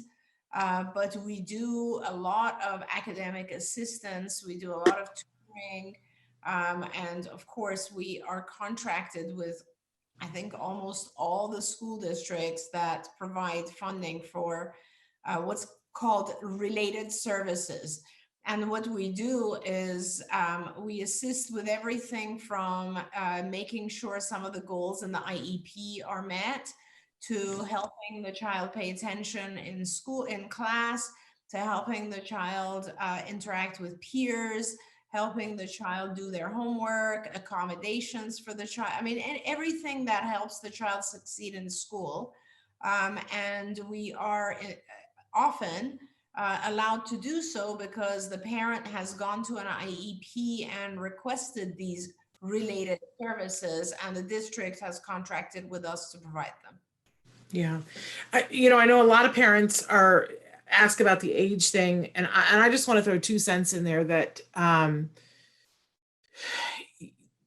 we've been talking a lot lately about, with this COVID thing, this is an opportunity, and everybody should be doing the things that they can only do now. They should prioritize that, because there's things that you only can do now that you'll never get another opportunity to do, right? And I feel the same way about early childhood, that, eventually your child is going to have to go to school or be homeschooled. You're not going to have a choice. Like the truant officer will throw a fit and they'll legislate it. You got to do it, right? But there's this window of time with our kiddos where it's a little fuzzy, where it's like, well, you could put your child in preschool, you put your child in kindergarten, or you could wait another year. And it's different for every single kiddo, but for a lot of people who have kids on the autism spectrum that are dealing with social issues, but they're dealing with, communication issues and sensory issues and all these different things. For some kiddos, the best thing to do is to do intensive ABA every minute that you can until you can't, because once you go to school, you're going to get less time to do ABA. So I just want to throw it out there as a parent who fought very hard for my child to get as much ABA before he started school, and who saw the benefit of that school's going to happen whether you want it to or not. But if you've got a moment of time when you don't have to, talk to the people who have eyes on your child, maybe not for all of them, but I would say the vast majority of littles need more ABA than they need school, and school's not going to tell you that. So I'll share that with you. Anything that I've said wrong that you would like to correct, Dr. Grebshay, because I just go off something. No, that's absolutely right. That's absolutely right. I completely agree with you, Shannon. And that's why I said it's a little different for every state, because some states actually require the parents to start getting involved with preschool around age 3. There's a lot of different types of things, but I completely agree. This is part of the problem we have when our kids are 7 and 8. There's so much academic stuff that takes up their time, which academics are important as well, but honestly, if it was me, I'd much rather have my child speaking and socializing than knowing history. So, if we had a choice, I'm sure we would kind of maybe individualize what are the time that our kids spend on different areas differently. Okay, Maya, we want to say hi to you. She's hoping that Georgia State University will have their classes held virtually in the fall too. And she's wondering if the dog has anxiety. Somebody wrote in and said, last week I asked in regards to scripting, and you said to tell my supervisor the lesson is introducing the topic in cognition. She says she can't find it. And skills is big, right? And it's like, sometimes it can be hard to find a specific thing, but the truth of the matter is your supervisor has resources with which to find this. But would you like to address this, Dr. Grebshay? Yeah, I'll just ask this, if you don't mind, tell me the name of the supervisor and I'll help them. There we go. But can you email that to me at s.penrod@autism-live.com? We don't need to put their business out on the streets. s.penrod@autism-live, and we will make sure that she is able to find that. But for future reference, there's like 18 people she could ask, including Evelyn Kung, and they'd be happy to. She could ask anyone above her, basically, or her trainers. But yeah, you can also just let me know and I'll make sure to shoot her an email and tell her exactly where it is. There we go. By the way, the child with the dog, the parent wrote back in and said he has an emotional support basset hound and he plays with it. He can hug and touch this dog. It's just the beagle that can't handle it. I'm so glad that he has another dog that he can love up. Yes. We're saying hi to Alexis. Alexis, we're so glad you're here. And you have some hot autism news from your country, Canada. Write and tell us. We want to know. Tracy says, hi, everyone. I have a paper on autism and I'm required to watch a live stream. Would anybody be willing to answer some questions afterward? Tracy, if you'll send me a link, I'll make sure to make it available to people to see if they want to answer questions. And I find it interesting that the child with the basset.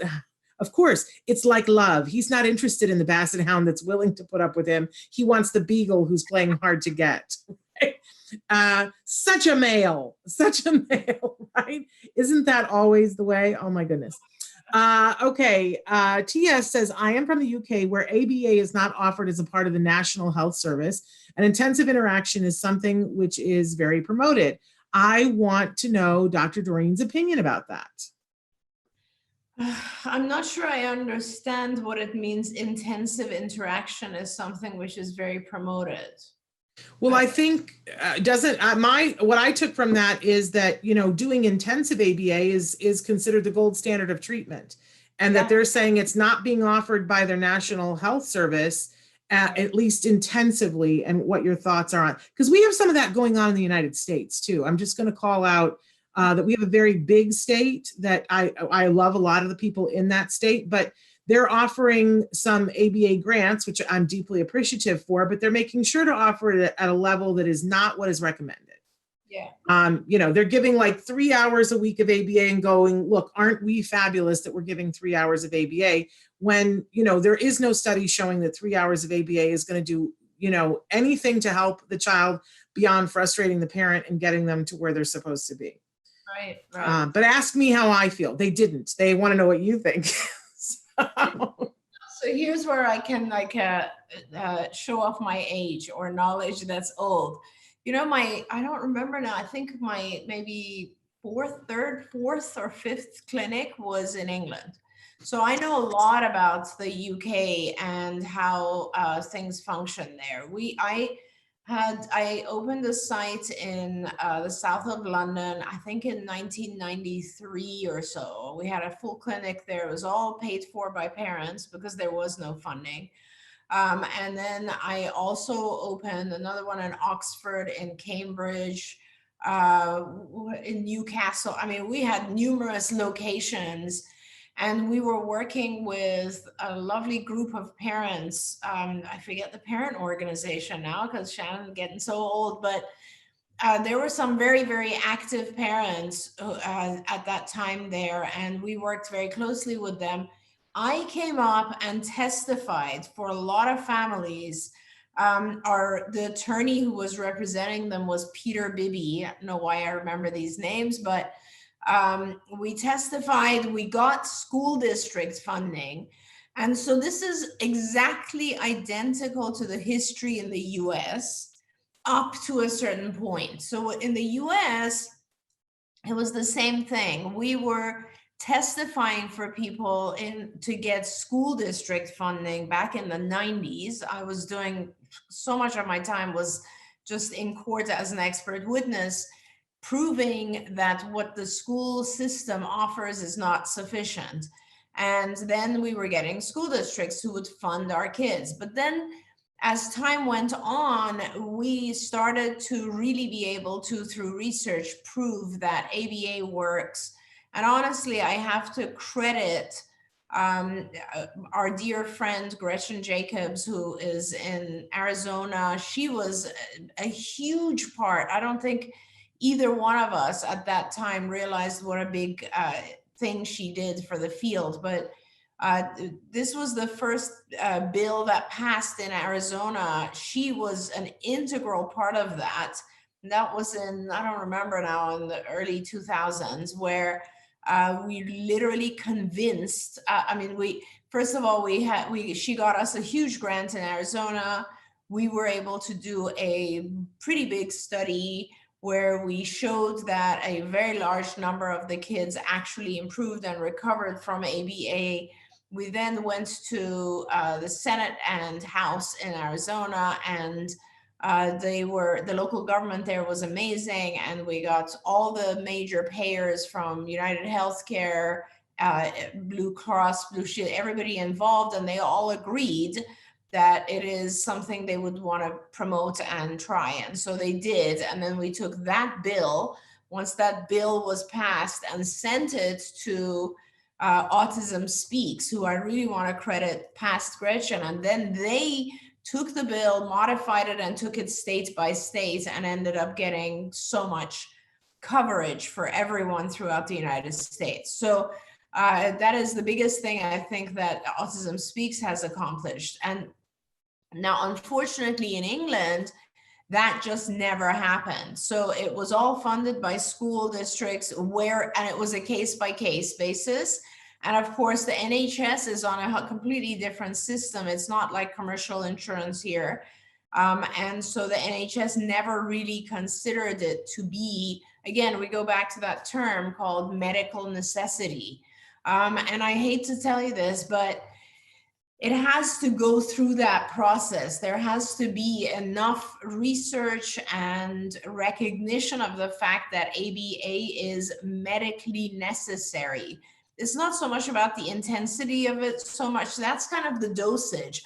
The first part is just to say it's medically necessary. It changes behaviors that are life-saving. So let's say a child who is self-injurious or aggressive towards others or can't function in society, if they receive ABA, they will function well in society.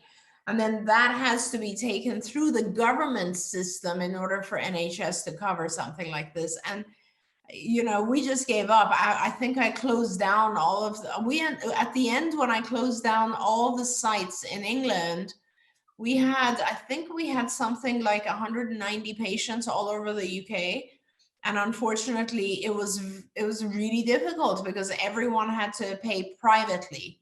And this is too expensive for people to pay privately. I mean, it requires a one-to-one interaction. It shouldn't be, it's a very important part of healthcare. So, you know, and that's what's very unfortunate. So just to kind of give you a tiny solution real quickly is that a lot of parents in England, they hire students who just graduated from high school, and then we train those students in our model, which is kind of called the workshop model, or remote services, and we provide oversight or we provide supervision for them. You're on mute.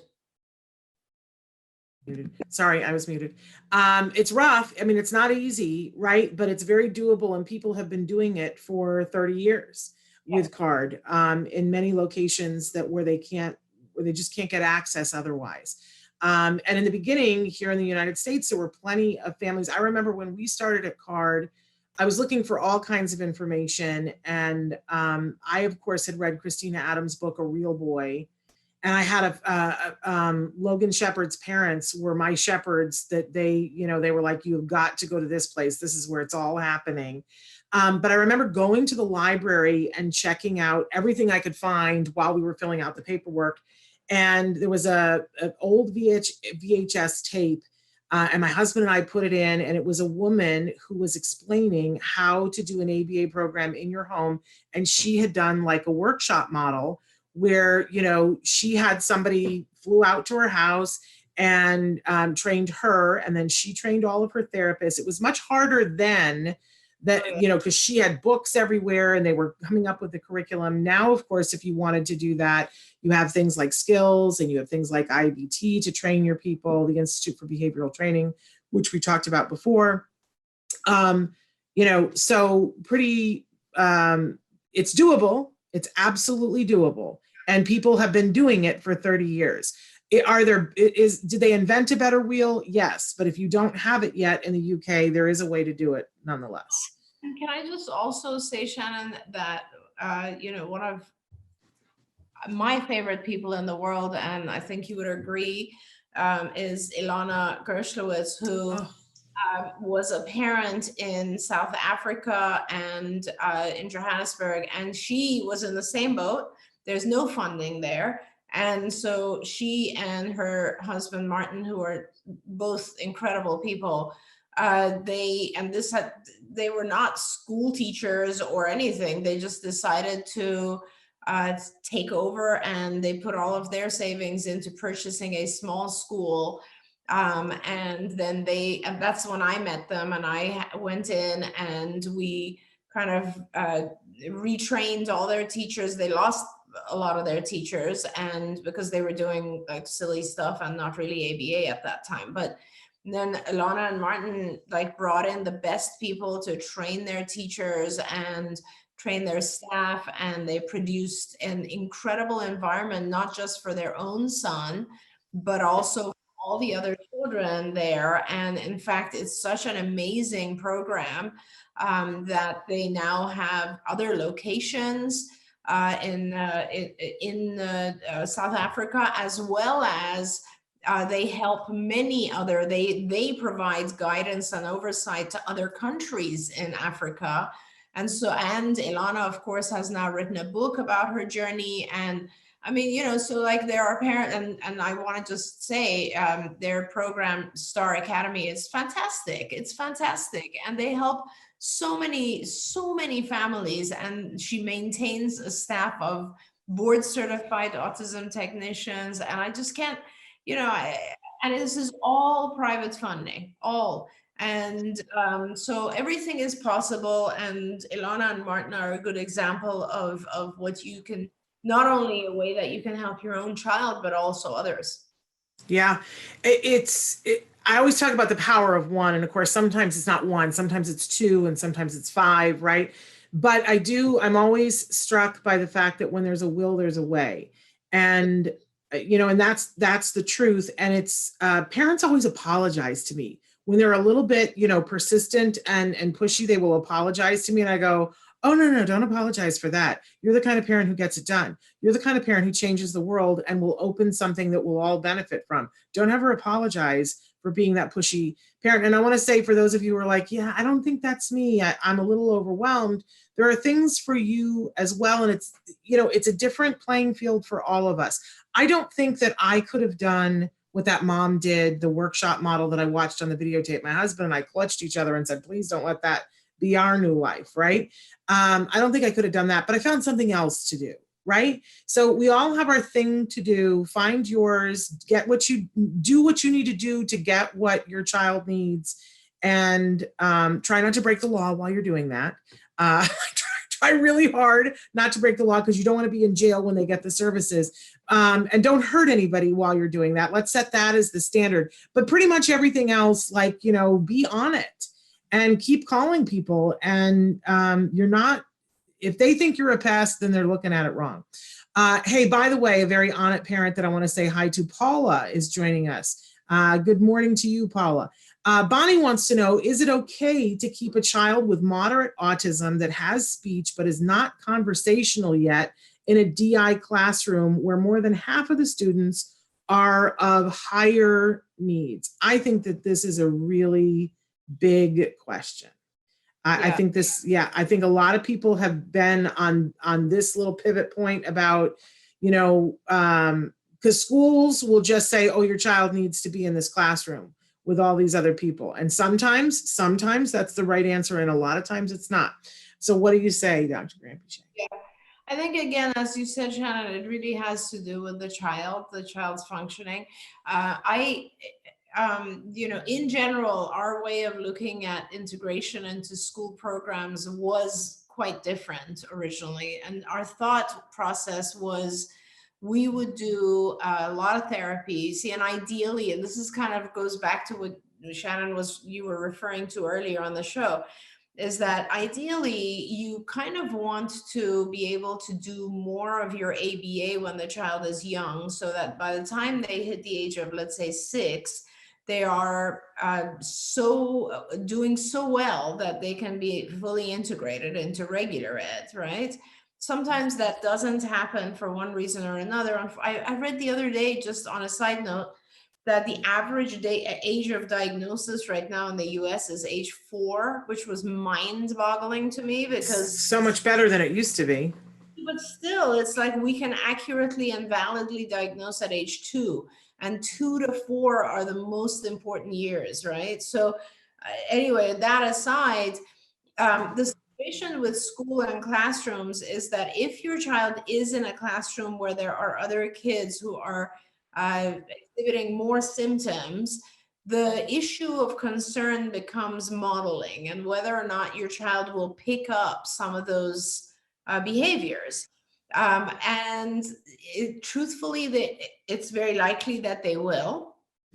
It is a common thing, let's put it that way. It's common that kids pick up challenging behaviors. Why? Because the child who is doing a challenging behavior receives a lot of attention when it's a classroom environment. It's unavoidable. Not to say that the teacher is doing anything wrong, but by simply going over there, taking the child and removing them from classroom, the child is receiving attention and is getting to go outside, which is a reward.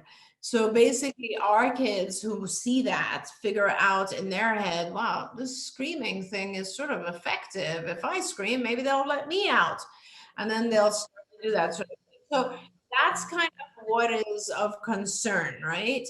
So either, ideally what we always tell our kids, to our parents, is no, try to find the classroom that's a little challenging. So a classroom where your child is modeling good behavior, like learning or modeling from kids who are a little bit higher functioning.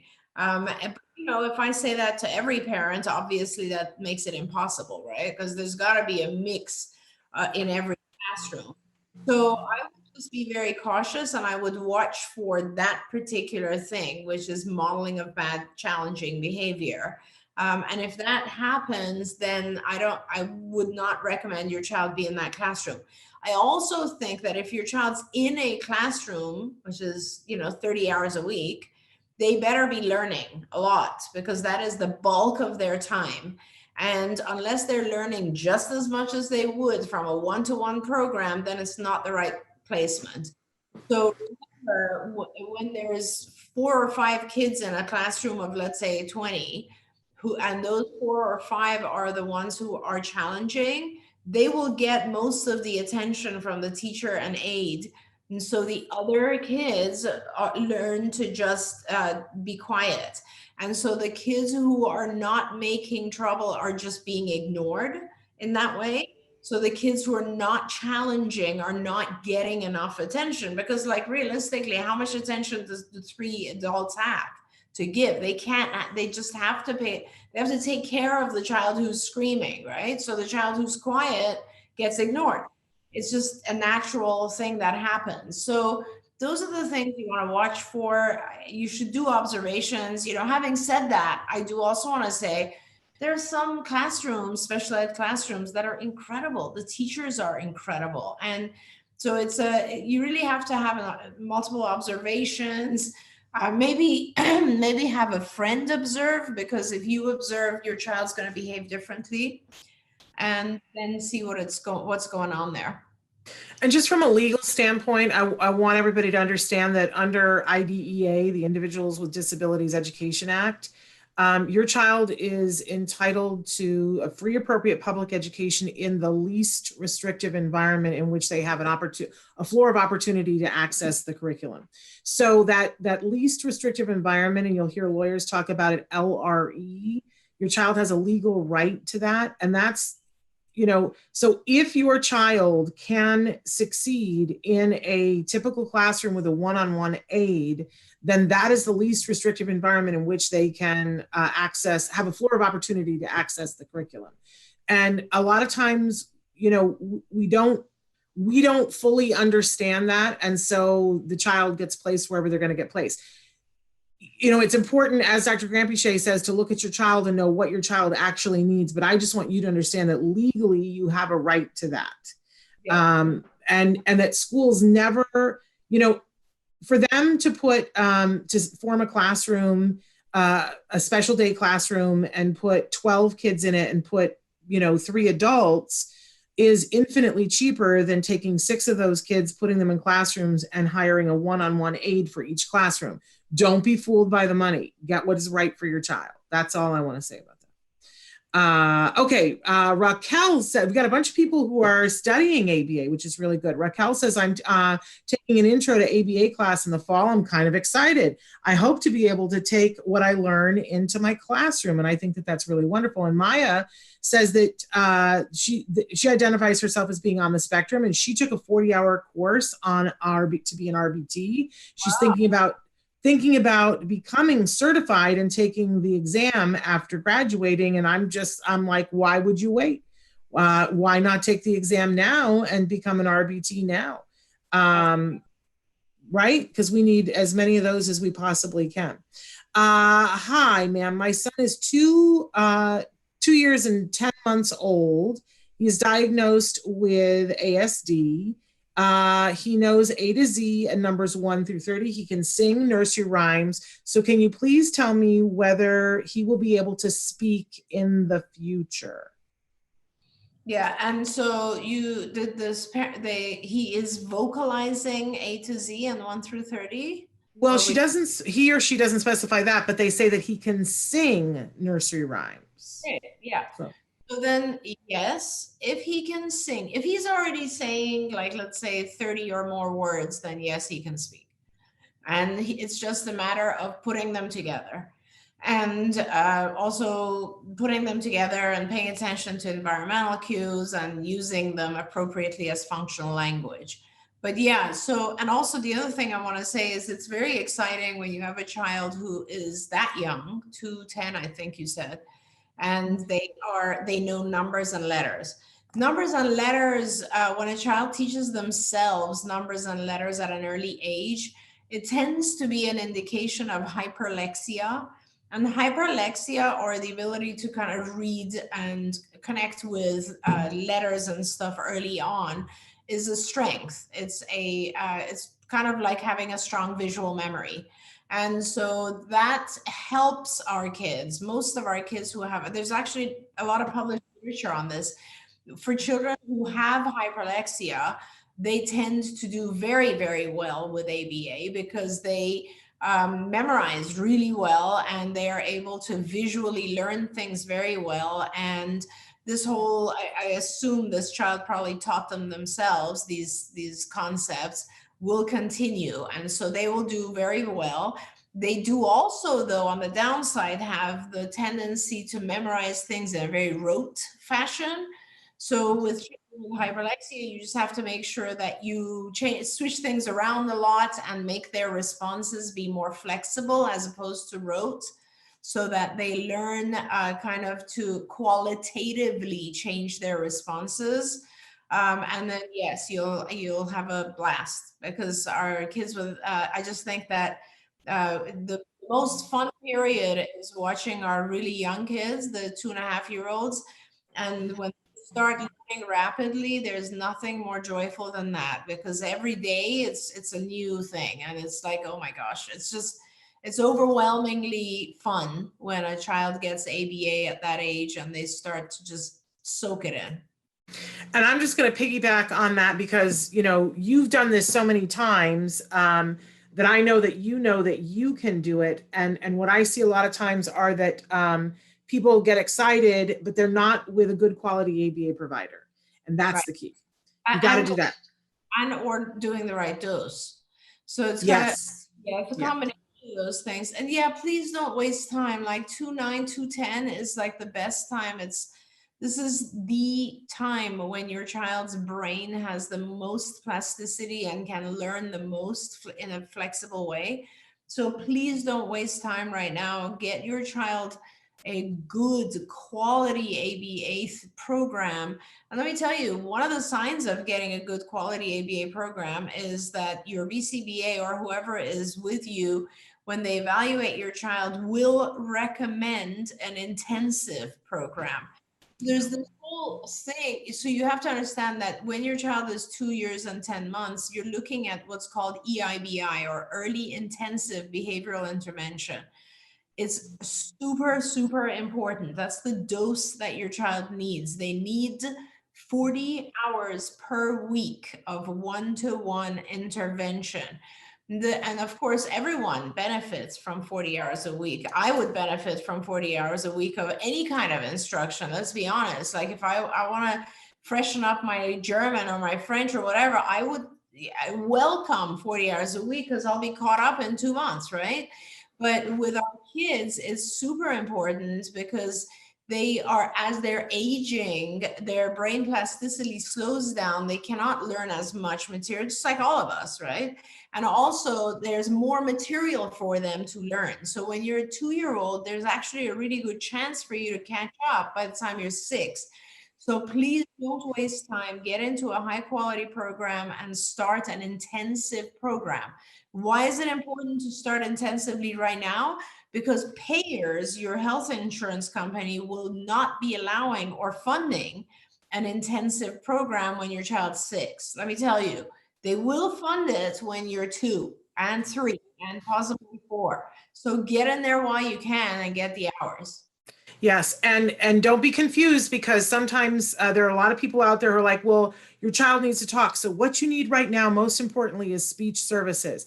And I can tell you that there are all kinds of people who have 17-year-old children who can label something, that they can go door, and they can say fish, and they can say dog, but they can't say to you, hey, can somebody open the door because the dog is barking at the fish? And I know as parents, we all want that level of conversation, right? And it's not just about showing flashcards and making lists, right? It's ever so much more than that. And that's what you get with ABA. I get very hepped up when people say to me, well, I don't want to mess with my speech services, so we're not doing as much ABA because we have speech. No. What yes, great to have a little bit of speech to work on the production and that kind of stuff, but what you really want, I know, because I'm one of those parents, you want the conversation. And so you need to prioritize ABA.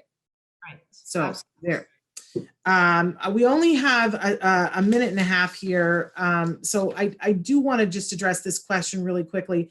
I'm 17 and autistic. I'm planning to go to college next year. My parents treat me like I am a child who can't do anything. How do I get them to see and accept me? I know you could take an entire hour on that, right? I just love that. And I feel like we've been down this path before with someone else, and maybe it would be possible for us to connect this young lady to that young lady. And can I tell you that young lady was on the show last week and has her own show now. So yes, maybe I will reach out to her and say, can you talk to this young man about, what you did so that you could feel emancipated and, can I tell you from the other side, as a parent of somebody who's about to be 17, I understand the fear. I totally understand the fear. I want to coddle him. I would like to go back to the high chair because I'm so scared, right? Yeah. But I do think that sometimes, I have the world full of people like Dr. Grant Pichet and Dr. Temple Grandin, who reminds me from time to time, you have to let him do that. You know what I mean? And I think that for parents to have that social group of people, of kids that are going out into the world to talk to each other and say, you're just going to have to feel those feelings and let them go anyway. So I'm also happy to talk to your parents, is what I'm saying. Yeah. But I want to help you understand them. And so it's important when you want to change someone's opinion, it's important to first really see things from their perspective. And so first, let's focus on you, the viewer who wrote in, understanding how your parents feel. And that has a lot to do with what Shannon said. The reason that they're coddling you and trying to treat you like a baby is because they're worried that you might fail. And all parents feel that way, whether it's your parents or anybody else's parents. All parents are very worried when their children go out to college or go out to the real world, because we're always worried that our kids will fail. So I got to interrupt you because you got to go to a meeting, but I got to tell you this really quick. Somebody wrote in and said, my son has hyperlexic and a dose of 40 hours of ABA a week at CARD and is rocking it. Even now with quarantine, we love CARD. And somebody else says, we may not have had high quality and I'm thinking about relocating to get my son in CARD. Email me so that we can talk about, where you're going and what you're doing before you leap, so we can get things ready for you. So that's awesome. Thank you, Shannon. I'm going to let my board meeting wait because I want to help this. Okay. All right. Okay. We have a 17-year-old writing in and saying, like, I am on the spectrum myself, so I can't let him go. So what I want to say is just try to understand how your parents feel, because once you understand that, you can sit with them and you can explain to them that their fears are, they don't need to be afraid. You can sit with them and say, I know you're worried about and you're afraid for me, but what you're doing is holding me back. So don't be afraid. This is not about what I can do. This is about you being afraid. So don't be afraid and let me fly. let me take off, let me fly. And if I fall, I will come back and ask you for help again. But don't be afraid, because I will always need my freedom in order to be able to fly and really show you what I'm able to do. Well, that made me emotional as a parent. So thank you. Thank you for taking time from your board meeting. Please give them our apologies. But thank you for being here. We adore you. And thank you for answering our questions. I know you got to go. I'm saying goodbye to all of you, but I'm going to give them the reminder of what's on tomorrow. Tomorrow on the show, we have Autism Advocate Chelsea Darnell is going to be here with us. Thrilled to have her with us. She is so multi-talented. She's a singer. She's an advocate. She is hosting something called Saturday night. It's film. I can't think what the name of it is, but it's through the Ed Asner Center, where on Saturday nights, young adults watch a film ahead of time, and then they tune in together for a social group where they discuss it. So Chelsea's going to be with us tomorrow to talk about all the things that she's got going on. You're not going to want to miss it. And then on Friday, we have Anita Lesko, who's going to be here with us. You thought that it was just going to end in April? No. Anita Lesko is going to be with us to talk about her new book, Food Revolution, which I'm knee deep in. And Ryan Lee is going to be with us. Autism Advocate Ryan Lee is going to be with us. So it's going to be great. And if you need to get a hold of me in the meantime, s.penrod@autism-live.com. We'll be back tomorrow. Until then, give your kiddos a hug from me and one for you too. Bye-bye for now.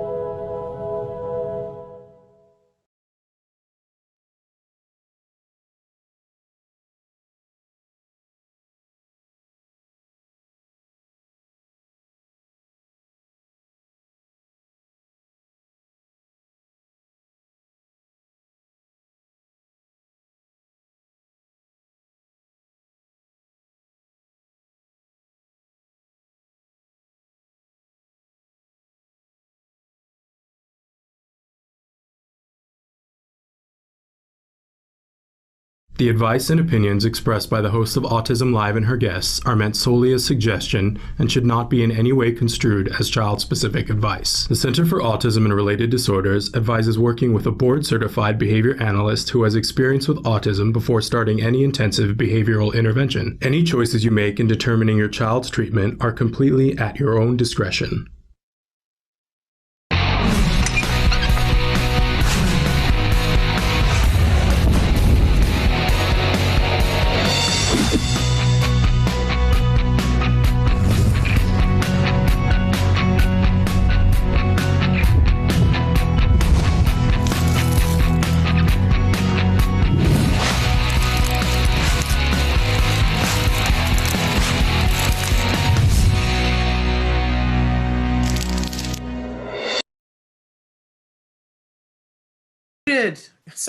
Muted.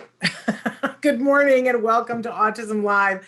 I am Shannon Penrod and I'm so thrilled to be here. We're coming to you live from my house and live from several other people's houses this morning. So, but it's Thursday and we're all still here, and that is a miraculous thing. I saw the most interesting thing posted the other day that said, you know, everybody needs to stop saying we're all in this together. We're all in the same storm together, but we're not all in the same boat together. And they went on to talk about, you know, how circumstances can be vastly different for different people. And I thought, boy, I really think that that says it all. While we might be in it together, we are not all in the same boat. Some people have bigger challenges than others. And I know some of you have bigger challenges than others, but I'm thrilled and excited to be here with you. And my mission is to give you some information and inspiration today that hopefully will make your boat ride a little smoother, or at least a little bit more powerful, so that you remember why it is that you're in the boat that you're in and who you're in with it, right? Because we're sending you big old hugs. You know, I always like to say here on the show, si se puede. And we hold virtual hands and we get through this together, right? Thrilled that you guys are here. And by the way, when I say you guys, hope that you guys know I'm speaking to the larger autism community. So that starts, first of all, with the core of individuals who are on the autism spectrum, right?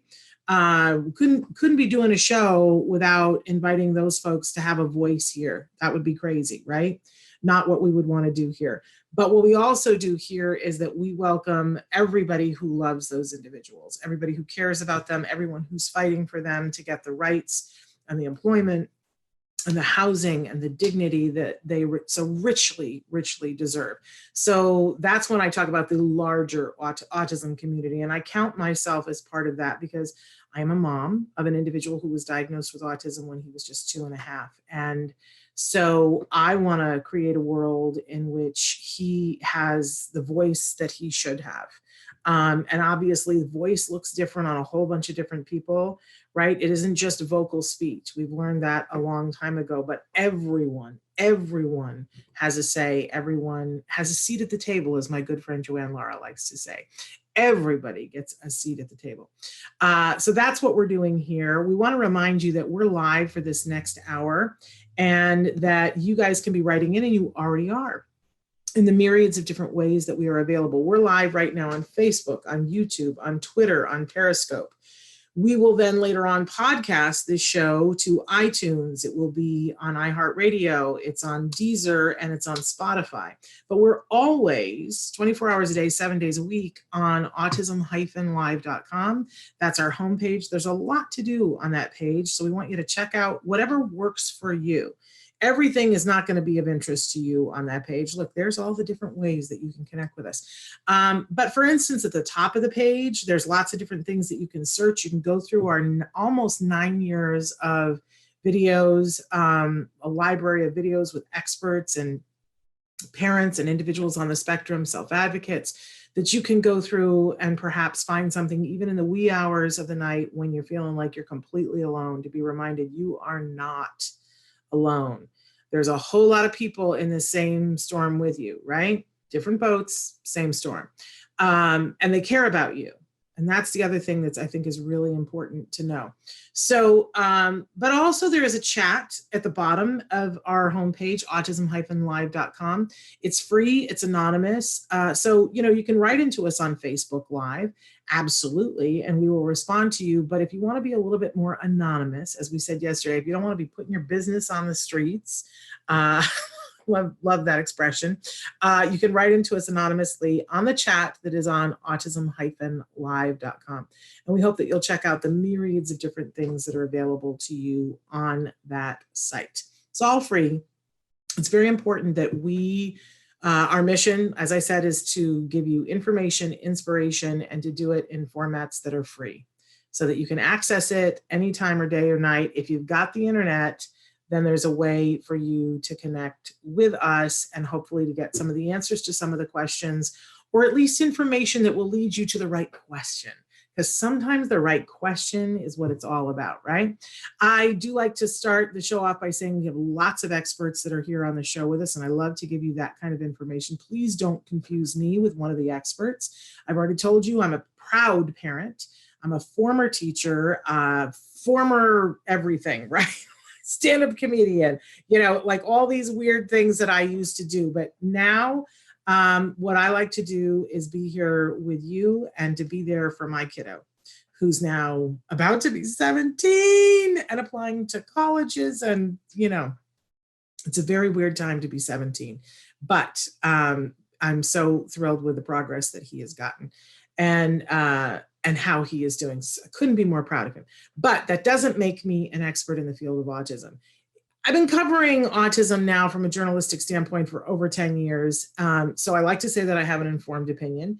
But believe me, what I don't know could fill the world. So, but ask me and I do have an informed opinion. And I'm happy to share it. Way too happy to share it. But don't confuse me for an expert. That's what that's all about. Now, we also like to start off the show every day with something we fondly refer to as the jargon of the day. This is when we take on one word, one phrase, one acronym. We try to figure out what in the hey nanny are those experts talking about. We give you the actual definition first, then we give you a working definition after we attempt to make fun of the actual definition, because really, honestly, what else can you do with it? But we like to give you a place where you can start to begin to understand what the term means in your life, because otherwise, what does it matter, right? And my phrase is, if I can save you 5 minutes and $5, woohoo, we've done our work for the day, right? And sometimes the jargon can be so overwhelming when it's a barrage, right? It's just whapping you in the face. So we take it a little bit at a time. You know that expression, how do you eat an elephant? One bite at a time. Try to introduce these terms to you. And I see you guys use these terms now. Ooh, you're so good. But take a look. This is why it's so confusing sometimes, because our jargon term of the day is fluency. And I'll bet you're thinking, Shannon, I don't need you to explain this to me. I know what fluency is, because we move in a cosmopolitan world, right? Where people speak languages and we talk about being fluent in languages, right? But what does fluency have to do with autism and with applied behavior analysis and a person on the spectrum gaining a new skill? It's a little bit different, although somewhat related. So let's take a look at what our actual definition for fluency is. Fluency is exhibiting retention, endurance, stability, and adduction. Now, this is where they begin to lose me, because the only time I've ever heard of adduction is when you're doing a workout. Like, I used to have an old Cher video from 1994, and there was this one exercise where you had to, step onto the block and lift your leg, and they called it adduction. That's the only time I've ever heard adduction, right? And when it, when you think about exhibiting retention, endurance, stability, and adduction, not really 100% sure. Let's move on to our working definition so we don't feel like we're doing push-ups, because that's not what this is about. When we're talking about fluency with an individual who's on the autism spectrum, who's learning a new skill, we're talking about being able to respond with both speed and accuracy. So a lot of times on the show, we talk about teaching methods. And of course, I'm a huge fan of applied behavior analysis. It's what my son had. And he didn't just have ABA, he had great ABA. And there's a big difference between ABA and quality ABA, right? And part of it is fluency. We were talking yesterday with a parent who was talking about getting her child to speak. And we were saying that, some people, this is an example of the difference between regular ABA, just run of the mill, hang a shingle out ABA, and quality ABA. That you'll see somebody in regular ABA, they can, teach an individual to recognize what something is, and they hold up a flashcard and it shows a picture of a table. And they're able to label it and say table. Well, that's great. There's nothing wrong with that. But when what you're wanting is for the person to be able to communicate and say, I need help, or to say, I have a pain in my thigh, or, stop, you're annoying me, right? When we want those kinds of conversations, or for them to be able to say, I feel sad, right? Those are the kinds of communication that we want to be able to have, and that those individuals want to be able to have, whether it's spoken or a picture exchange or something that you're doing with an assistive device, right? We want to be able to communicate at that level, right? So just teaching somebody flashcards is like step one in a 32-step process where we get to conversation. And I'm making that up. It's not necessarily 32 steps, and it's different for everybody, right? But fluency is the point at which you've learned something and you are able to utilize it and do it with the speed and accuracy so that it is yours. It is your skill. You have it now. Think about anything difficult that you learned to do in your life. I remember when my mother taught me how to drive, and it all felt so foreign, right? Back then, we were to hold hands at 10 and 2. I'm now told that is no longer the thing. I had to go to traffic school the other day, and it is no longer the thing, 10 and 2. In fact, they recommend 3 and 9 now. This is news to me, right? But I remember, sitting there at 10 and 2, and you have to look and you have to do the blinker, and it all just felt like too much. And it was very overwhelming to me as a 16-year-old back in the day. And of course, I would see my mother drive, and my mother, you know, back in the day, my mother would have a cigarette going and she would be driving and she would have the radio and she would be singing and doing whatever. And she wasn't causing an accident, but she was doing 18 things at the same time. And she wasn't having to think it through because she had fluency with her driving skills. Sometimes I think she had way too many things going on, but she was a safe driver. So when we, for instance, teach someone how to brush their teeth, we might break it down into these really small increments that look ridiculous. And you think, how is that ever going to work out, right? But we're teaching this part of the skill, and we're teaching this part of the skill and this part of the skill, knowing that if we've got somebody who really knows what they're doing, they're going to link all of these things in the chain, and they literally call it chaining, together, right? So that they will be semi-proficient at this. They will be able to do the toothbrush and do the whole string together, but that's not still quite fluent, is it?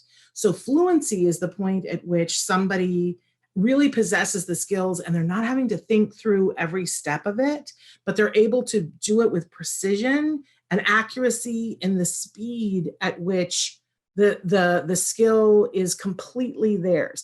Now that speed might be a little bit slower than you, or it may be faster than you, but it's a speed at which it's really theirs. And you guys know when you get something, when you have something and you're able to do it and not having to think through each step along the way, what that feels like. It feels different, doesn't it? And that is what we want to give everyone when they're learning a skill. If you're a teacher, this is what you want to do. So of course we want to give that to individuals who are on the autism spectrum, right? So fluency, we've talked before about mastery. Mastery is when you got it enough that you can do it in different circumstances, right? But fluency is yet another thing. And sometimes we get patient as teachers and as parents that we want the fluency, so we poo-poo every step that's along the way. But I just want you to think for yourself, you know, try a new skill this week. What the heck, right? You know, we're stuck in our houses, try a new skill. And you're going to have to learn it in these little increments, right? And it's not gonna feel like it's really yours yet. But that's not a reason to give up, is it? Fluency comes with time. Fluency comes with being able to practice something again and again and again, and in different ways. And we can get to fluency on the skills that we teach individuals, but it does require some time and some effort. And that's where good ABA, I believe, comes in very handy. So there's our jargon for the day. Fluency, it's a thing that we all want, all of us, right? Why would we deny that to individuals on the spectrum? We have Chelsea Darnell, and it's the first time that we've had her on the show, although we talked about having her on the show many times before. And Chelsea is a remarkable advocate. She is so talented. I mean, the more I talk to her, the more I find out of the things that she can do that are just amazing. Like everything that I've talked to her about, she's great at. But one of the things that she's doing right now is she's hosting a weekly movie chat. And we're going to talk with her about that. This is the poster for this week's movie chat. And I'm the Parent Trap. I mean, you know, stop me. I can't, right? Love it so much. Love both versions of it. So we're going to talk with Chelsea about where she's doing this and how you can potentially join or have your teams join and why that would be super fabulous. So can we welcome Chelsea to the show? Is she in our green room, and can we bring her in? And while we're doing that, I'm saying hi to Amanda and Bonnie and Johanny and Christina and Party Outlet. So love it. Chelsea, look, hi, it's Chelsea Darnell. I'm so excited to see you. Are you outside? I am outside. I think you are the first guest in this format that has braved doing an interview outside. I love it. Welcome to Autism Live. Thank you so much, Shannon. I can't believe that we've waited this long to do this, because I wanted to get dressed up today. I didn't, but I wanted to get dressed up because I was like, what's going on? And I realized that most of the time when I see you, Chelsea, it's because you're on the red carpet and you're all dressed up. So I have associated getting dressed up with you. What a wonderful thing to partner, right? You feel like dress up to me. So Thrilled that you are here, Chelsea. And for people who don't know you, we're going to talk about a lot of different things with you, but I want to start with, you have we were just showing the movie chat poster. You have a new role at the Ed Asner Family Center. Tell us what your role there is. Sure. So in addition to being a social director for the Young Adult Social Club at the Ed Asner Family Center, I started a program which I call Movie Chat. Basically what we do is we watch a movie before every meeting, and then we all meet every Saturday at 7:00 and we discuss it. I just love this. Can I tell you how much I love this? It's like book club, but with movies. It's just fabulous. Thank you. Yes, that was exactly what I was going for, a movie variant of a book club. And if anyone wants to join, we're actually watching 2 movies this week. We're watching both versions of The Parent Trap, and we're going to compare the remake and the original.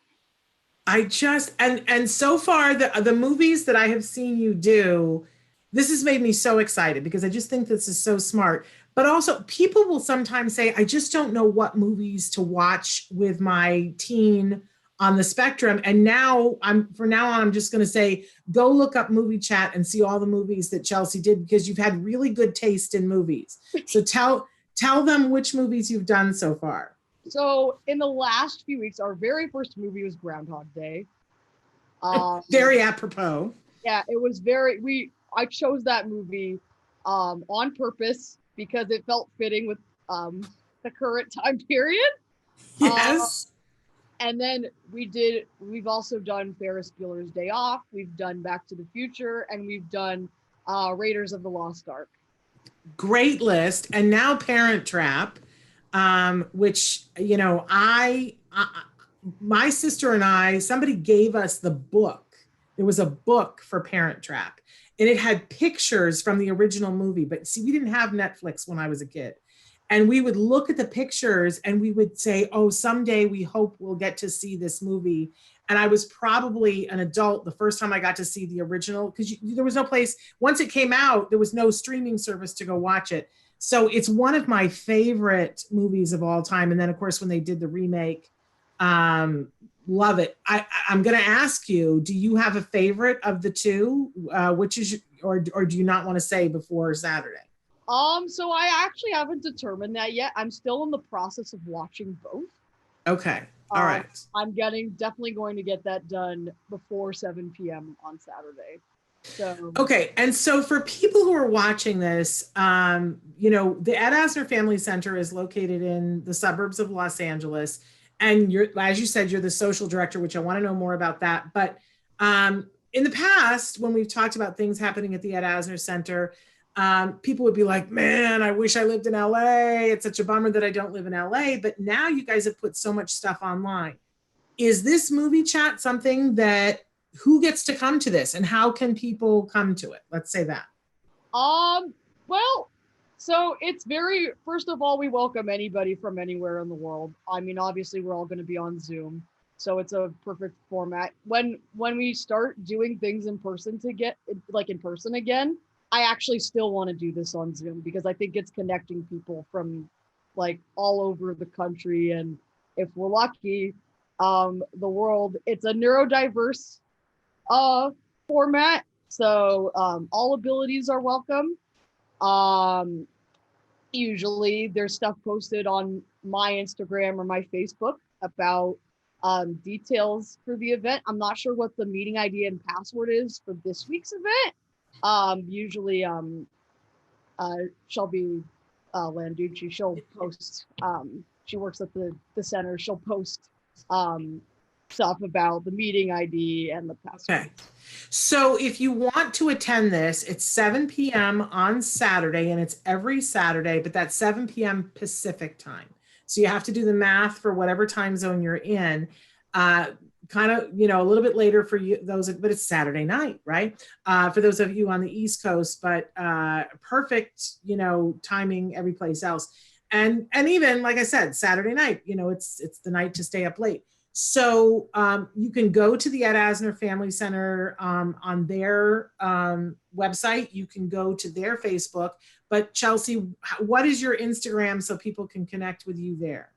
I think it's Chelsea Darnell 22. That's my username on Instagram. Okay.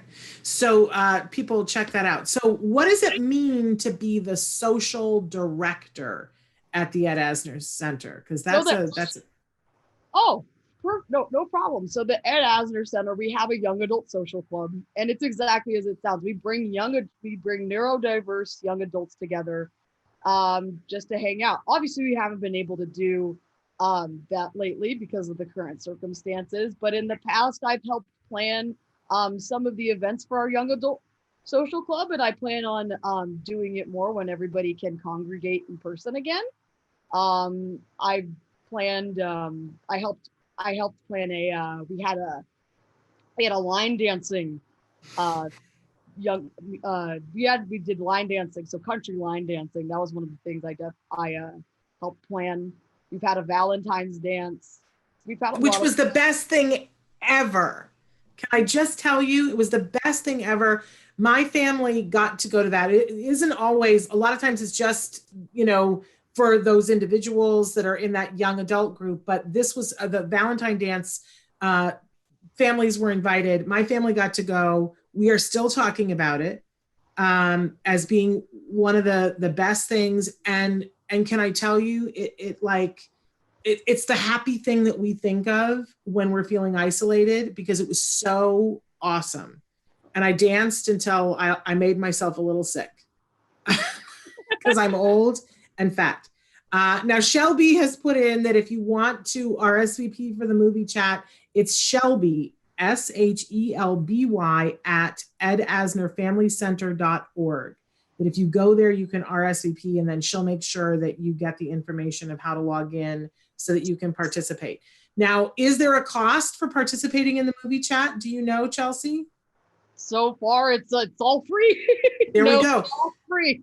Yeah. So for all of you who are sitting there and you're like, I don't know what to do with my teen, my young adult has nothing to do on Saturday night, they do now. So write to Shelby at edasnerfamilycenter.org and tell Shelby that you want to register RSVP for this weekend, Saturday at 7 p.m. Pacific time, where you're going to talk about the two parent traps. Yes, I wanted to say family trap, but it isn't Parent Trap. Okay, so what is it that you're doing all these amazing events, Chelsea? What is it that you're hoping to accomplish with all of this? That's a good question. So I've done a couple of interviews on red carpet. Some of them haven't been posted yet. I did back in February. I did one interview at the Makeup and Hairstylist Guild and another at the Art Directors Guild. Those videos are still yet to be completed, just like the clips put together and stuff. When they are completed, though, you will likely find them on my Facebook or my Instagram. Okay, cool. And I have seen you do some red carpets. I've been, standing a little further down from you on the red carpet, and I've been a little bit in awe of how you have handled it. And I'm looking forward to seeing those other interviews too, and looking forward for us to be able to watch those. But so here's a terrible, terrible question, and you can say I don't want to answer it, but do you have a favorite, someone that you've interviewed that was super exciting for you? That's a really good question, but it's also one I have trouble answering because there's a lot of people, a lot of interesting people I've interviewed, and most people are very pleasant. I don't know, there's a lot of good ones. And let's not say favorite, because then it makes it feel like everybody else is less, but who are some interviews that you really enjoyed? Let's say that. Okay, yeah, that's perfect. So when I did the red carpet for the Ed Asner Family Center's big gala. It was also celebrating Ed Asner's 90th birthday. Yeah. The MC that night was Tom Bergeron, who hosts Dancing with the Stars. And I interviewed him for a little bit, and he was really fun to interview. He was really nice. I love that. I love that. He seems like, you know, like a really sweet guy. And we love to hear that when we see people on camera and then hear that they're nice in person, I think it makes us feel good. Absolutely. So I love to hear that. Refreshing. And then anybody else that you want to shout out that was super fun to interview? Oh, you know, it was really fun to interview at that same gala. So Brad Garrett was interesting. Well, because I had met him a couple of times. He actually went to high school with both of my parents. So we bonded over the fact that like he was like talking about different memories he had of like going to high school with my mom and dad. So that was really fun. Oh, how fun. That's hilarious. I always find Brad Garrett funny because a lot of times when he's acting or when when he's performing, he has a very deep voice, but when he just has his regular speaking voice, it feels like it's 3 octaves higher, which I always think is hilarious because he's this big, huge, tall guy and he has this very deep voice. But then when he's talking, it's a little bit more, Yeah, in fact, he's so tall that in high school, they did this thing where he was a ventriloquist and my dad was the dummy. Because if anybody knows my dad, they know that he's about 5 feet. Well, is there video somewhere that can be obtained of that? Because I'll bet that was hilarious. Not that I know of. I don't think I wish there was. That would be, but even picturing it is super fun. What great fun to have high school memories of people like that. That's wonderful. So do you like being on the red carpet? Is it fun for you? It's definitely really fun. And it's definitely especially fun when there's like a celebrity like I know that's going to be there that I'm excited about and they're like right there in front of me. It's very refreshing. Who I got to meet at that event that I thought I was just gonna like split into a million pieces was Cloris Leachman. Oh my God, that was a trip. Right? I only got a very short time with her and I didn't know what the heck was gonna come out of her mouth. Yeah, she's a pip, that one. She is a pip, but it was just such an honor for me to get to meet her. I've been a fan of hers forever. So, okay, here's an equally horrible question. So everybody has a get list, who they would like to get an interview. So who would it be really exciting for you to interview? I don't know. I'm kind of open. I don't know. Like it depends on the event and who. Yeah. I don't know. Like, there's nobody that you're a big fangirl of? I mean, there's definitely, actually, there's definitely people I'm a huge fangirl of. But one of the people I would really like to interview is Paul Rudd. Oh, that would be a good one, right? Yeah.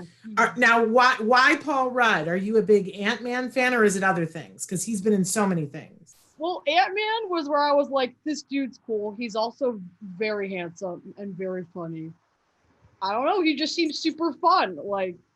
Yeah. And I suspect because Paul Rudd has been doing movies forever and he still looks like he's 28. I don't know what that's about. I don't know. I don't even think he might, he doesn't age. Exactly. No wrinkles. But another guy that I think is very sweet. So we're putting it out there. Paul Rudd. Chelsea would like to interview you. And hopefully Paul Rudd will see this and go, okay, let's make it happen. That would be super fun.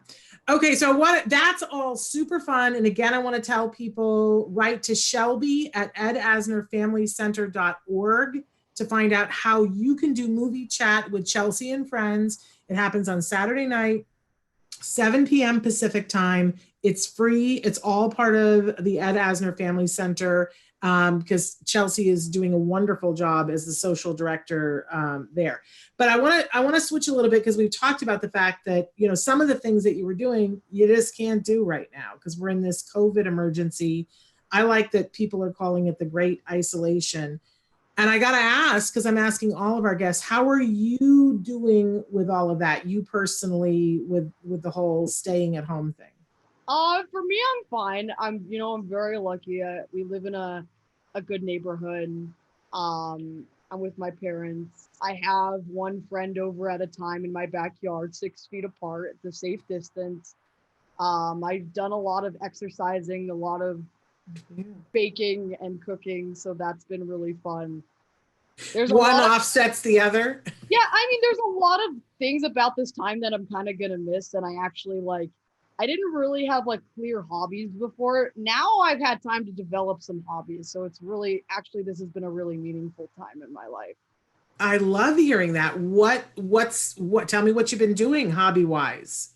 So it was my mom's birthday last week, and I actually, not from scratch, but I baked her a cake. So that was really fun. Lovely. Happy birthday to your mom, belatedly. What kind of cake was it? It was a lemon, I think it was from Duncan Hines. It was like a lemon cake. And then I put strawberry frosting on it. Ooh, and it was like good. And I put it in like a heart-shaped tray. So it comes out. So it came out as like a heart. I love it. I'll bet she loved it too. She did. So baking is a new thing that you got going on. Any other hobbies that you've started? I have this thing. It's called the recumbent bike. It's basically a tricycle, except it looks like something an adult would ride. You have like a thing, you like move it and then another thing. And I've been riding that around my neighborhood. So that's been really fun. Oh, that's super fun. And any advice, because we got a lot of people that are watching that are stressed or have young adults that are feeling stressed. Is it the hobby thing that's been helping with the stress, or is there anything else that you do when you start to feel stressed? Sure. Definitely exercise is really good. If you want to, learning how to do something is really good. So whether that's baking or, I don't know, knitting or like solving a jigsaw puzzle,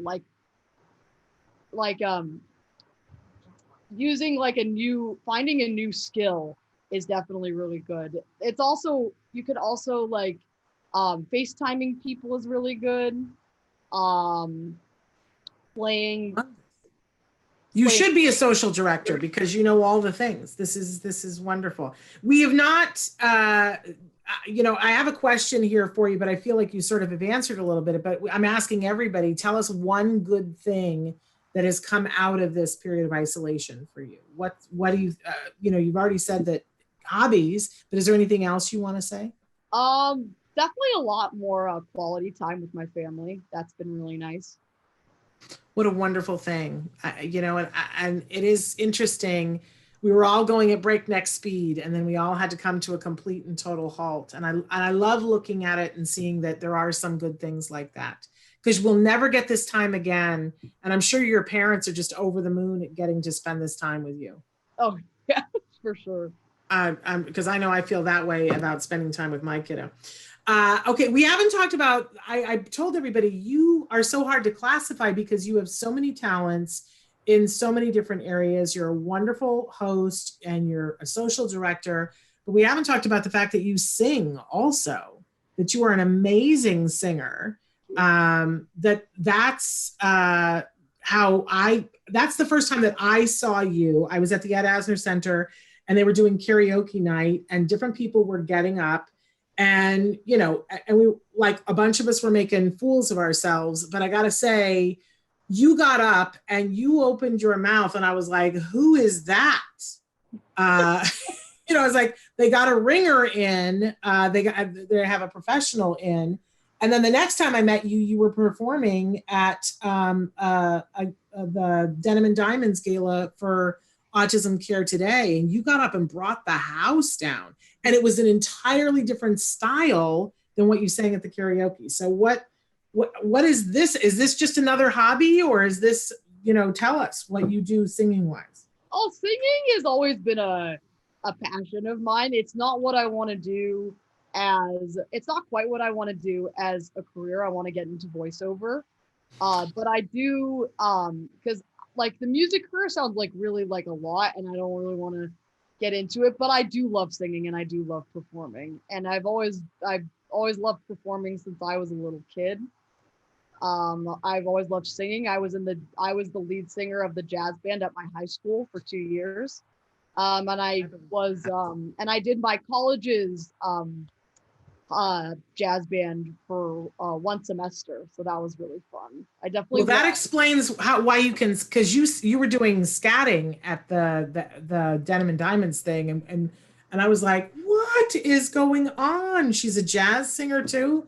You were awesome, madam. Thank you. It was really, really awesome. But now I got to know about the voiceover thing. So obviously, are you taking part in the voiceover that's happening at the Ed Asner Family Center? So I don't think I've done any voiceover for the center yet. However, I did see, I got to go to one of Jessie Keenan's classes. She teaches voiceover at the Ed Asner Family Center, and it was really cool, and I got to participate a little bit, so that was really fun.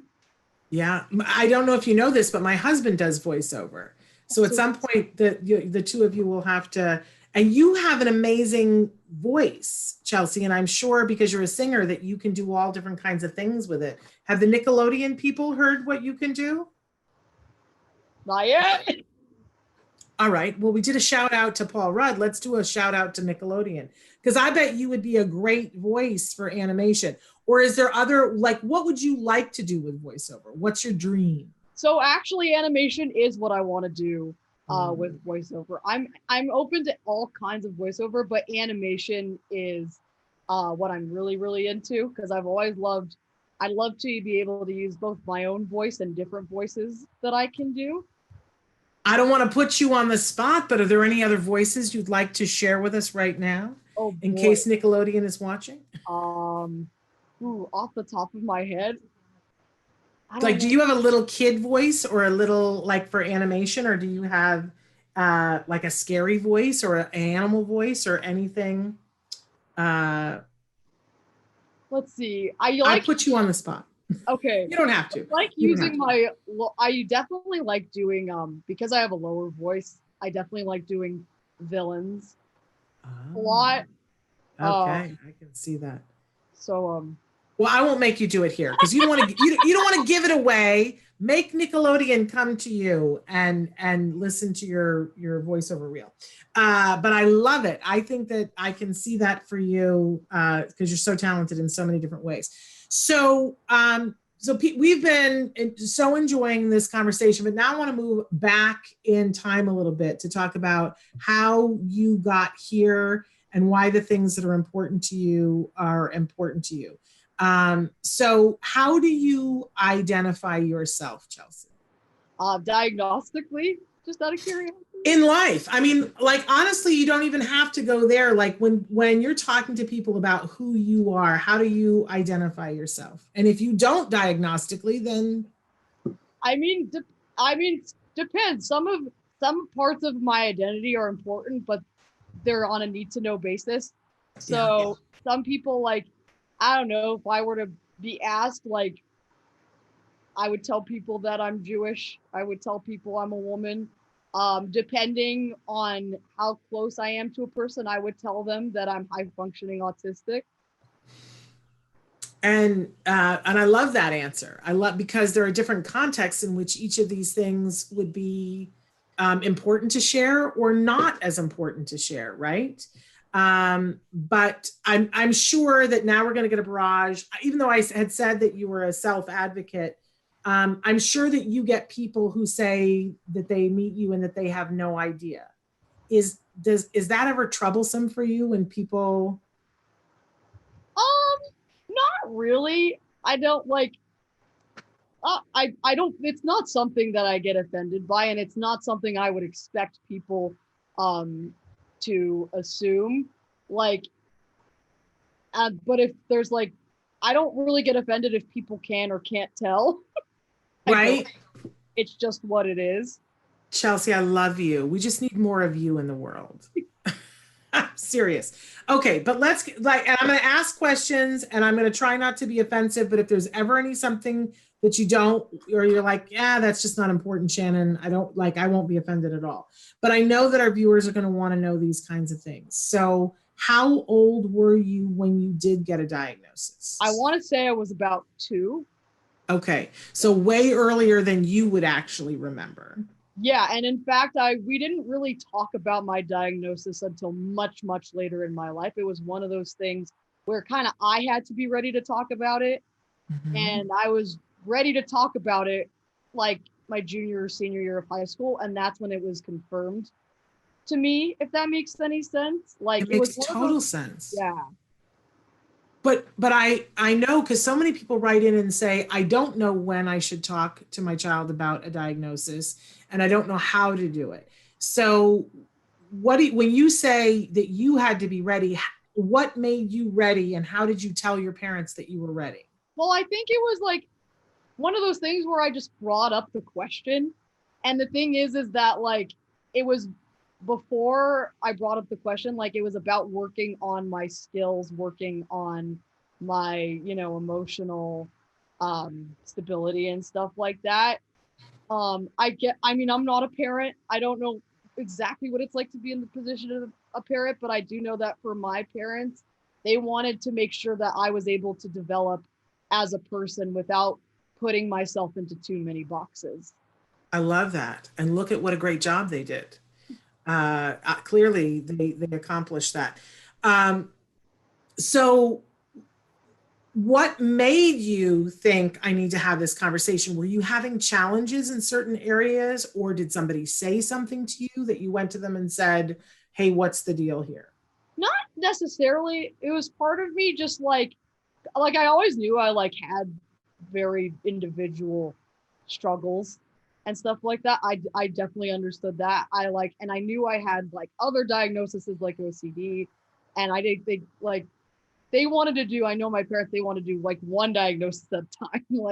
And I know that I wouldn't have been able to handle 2 diagnoses at a time, especially in middle school, which is a difficult time for everybody, but it was especially difficult time for me. Not like friendship wise, I had a lot of friends, but emotionally it was definitely very difficult. I'm lucky I've had a lot of support, but it wasn't anything that like, it was more just something like I was doing research. I had always been like, and I was already working with other special needs individuals. And I think there was like things about myself that I like. So it was like one of those things that added up. And then when it was confirmed, there wasn't really any sort of surprises or anything like that.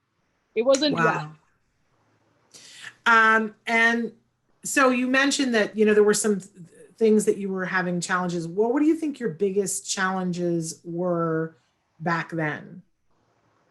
Back then, I think a lot of just a lot of worrying about what people, thought. Like basically in middle school, I worried about the same things in a way that most middle schoolers were worried about, but it was magnified, if that makes any sense.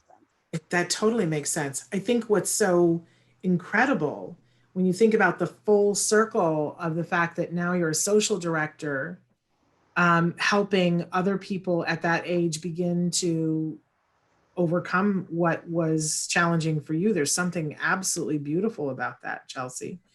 Is that part of why you wanted to do this work? Because you knew what you struggled with? In a way, and it's very interesting because I was always a very social person.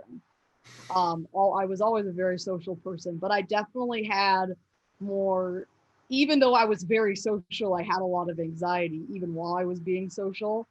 That's definitely a part of why I like to help other people, but also I just like to engage people like in general. Like I just have and I've also like, it's a combination of things. I've worked with people with various special needs and disabilities even before I was well aware of my diagnosis. So it's part of that too. There's a lot of, it's not just one thing that led me here. It's many, many, many, many things. And so, I look at you and I just think, my gosh, what an incredible young woman who, it's just so enjoyable to spend time with you like this.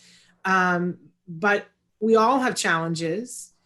And so I'm curious, and you don't have to share this, but are there challenges that you still have that you're trying to overcome? Are there things that you're working on? Like, there's things I'm working on. Yeah, I would say the biggest thing right now is like, because I also have the OCD on top of my spectrum stuff. So yes. A lot of the OCD stuff is what I'm working on now and will always be working on, and every year it gets better and better. These are things I'll probably be working on my whole life, but it's manageable. It's good. I'm lucky to have a lot of support. Yeah, that's a wonderful. We'll have to talk, and you and I, when this is all over, we'll have to go and have tea or something, because I also have OCD. Has anybody tried cognitive behavioral therapy with you? I'm sure you've somebody has talked about cognitive behavioral therapy with you, or done it, and you may not even know that that's what it was called, where they systematically desensitize you to some things. No, what I have had though are I've had a lot of I've had therapists. I've had classroom I've had classroom aides. I've never had anyone in my life who's tried to stifle my creativity. Well, that's good. Yeah. No one should, because they should let you run. Yeah, everybody who's helped me in my life with all of my diagnoses have helped me. They've actually helped me, and they're all people I consider my family.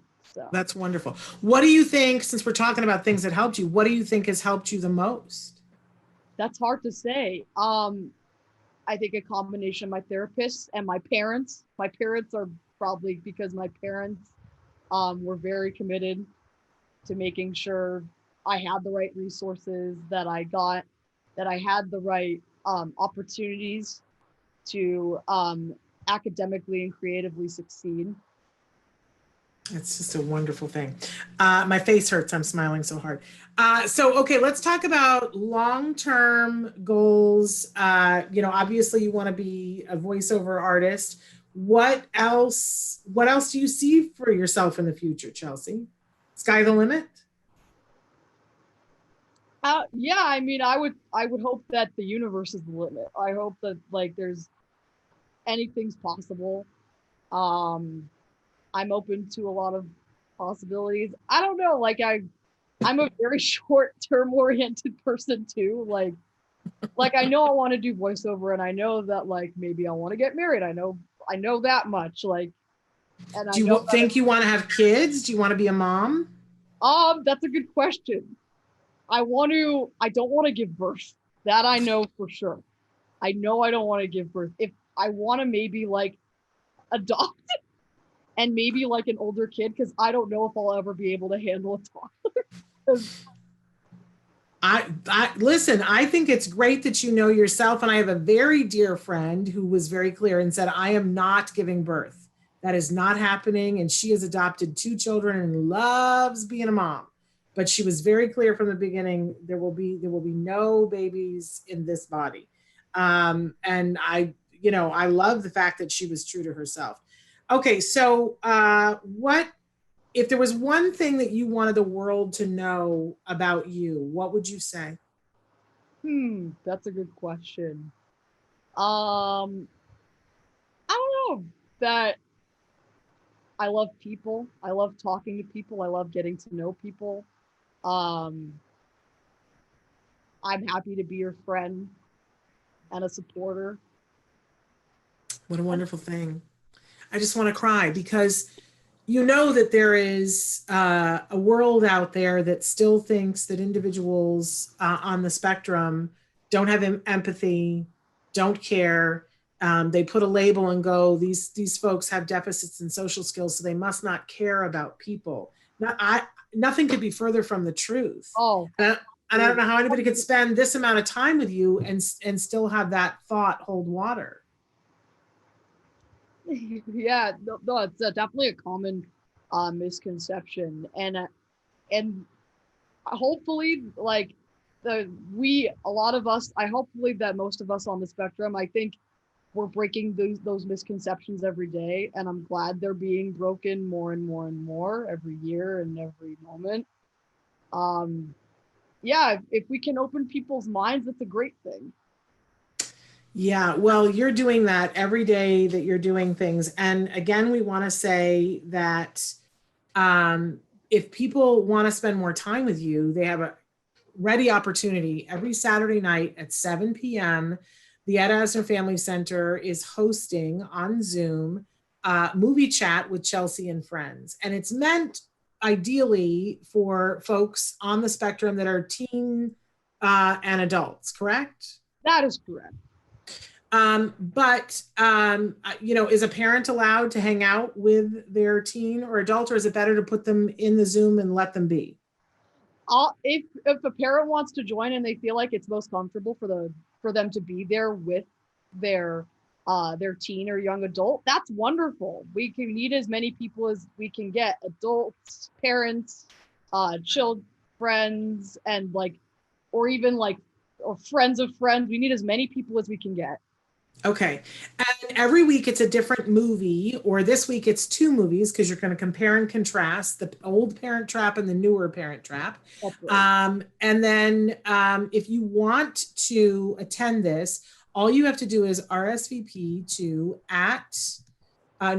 Shelby, SHELBY at edasnerfamilycenter.org, and she can get you hooked up so that you'll have the codes to be able, because you're going to have codes. You can't just, it's not like you have to have the address to a party, right? Well, this is the code, the address to the party. And so you can get that for yourself or get that for your teen. What a wonderful thing. And anybody around the world, if you've got an internet connection, and I know you do if you're watching this, then you can attend and go to that. But if you want to be following Chelsea, where are the places that we can follow your adventures? Tell us everything. There's my Facebook, which is just Chelsea Darnell. And then there's my Instagram, which I think is Chelsea Darnell 22. Okay. And I am Instagram illiterate. I'm just going to admit that I'm that old that I don't know how to do that. But the people who do know how to do Instagram should be able to find you with that name, right? Chelsea Darnell 22. Absolutely. Okay. And I just want to thank you for being an amazing role model. Thank you. And for just being an incredible person. And I'm so glad that we've been saying we were going to do this forever, but I'm glad that we finally had the opportunity. And I can't wait until you're doing events again in person back at the center, because that Valentine's Day dance was the most fun I've had in a very long time. It was like a really good wedding, but we didn't have to bring a gift. That's what it was. It was dancing, and I love being around kids and young people, and I love being around my kid. And to be able to go to a party with your kid and have them go off and interact and dance with people and hang with their friends, but then come and dance with you, that's what a wedding feels like to me, because you're all there together as a family, right? But this was that, but we didn't have to bring a gift for the bride and groom. So it was super fabulous, awesome. It was just a really wonderful thing. And I want to say too, that at one point, my son came up and asked you to dance, and you were like so fabulous. And, because we're trying to get him used to doing those kinds of things. And so thank you for allowing him to cut his teeth on asking women to dance with you. So. Of course, your son's amazing. I mean, we were like counselors, volunteers at Camp Ed together.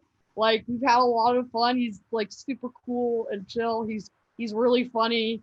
He's great. He's great. Well, he feels the same way about you. So it's just a wonderful, wonderful thing for me as a mom that, you're a circle that he's moving in, because that's good people, right? And all moms want that. So if you want that for your kiddos, or you're watching and you're like, hey, I want to be a part of that, you need to Shelby at Ed Asner. See, I've lost it again. Where is it? Shelby at the at sign at edasnerfamilycenter.org, and check that out. Chelsea, thank you so much. We're out of time. I don't know where the time went, but thank you so much, and stay safe and stay healthy and keep cooking, and keep chatting about the movies. And let us know when you make all those red carpet videos live, so that we can tell people to go watch them. Absolutely, for sure. Thank you so much. All right. Thanks for being with us, Chelsea. Thank you. I want to remind everybody we're going to be back tomorrow, and our guest tomorrow, Anita Lesko, is going to be talking about her new book, The Food Revolution. And we have Autism Self-Advocate Ryan Lee is going to be with us as well. That'll be tomorrow. Until then, give your kiddos a hug from me and one for you too. Bye-bye for now. Happy April. Bye-bye.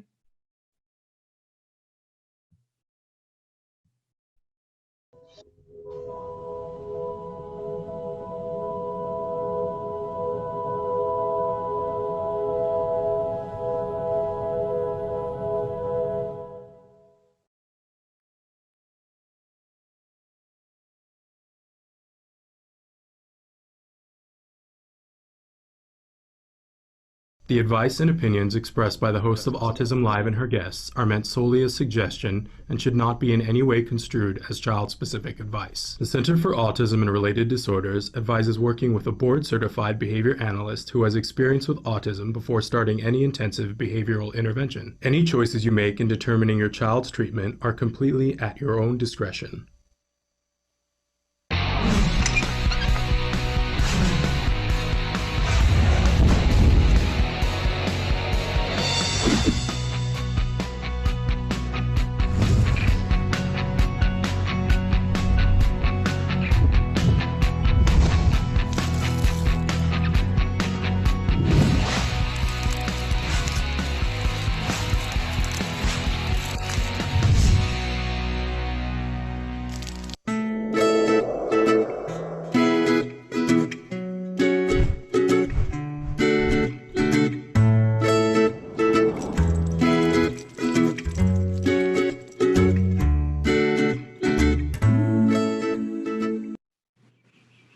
Good morning. Good morning, Shannon. Good morning and welcome to Let's Talk Autism with Shannon and Nancy on Autism Live. Nancy and I are here and we're so excited. You can see that we've already got our guest with us, our first guest, I should say, Anita Lesko. And we're so excited to have Anita with us. Originally we were going to have Anita on Tuesday, and we needed to rearrange some things that all worked out. And so we've got her here today on Friday. So good morning, ladies. How are you? Great. How are you? Well, I'm better now because I have this. It's reversed. Good morning, Nancy. So we are going to, Anita, you're one of our favorite guests of all time. I got to tell you, we absolutely love having you on. For those of you who don't know, Anita was the bride in the all autism wedding.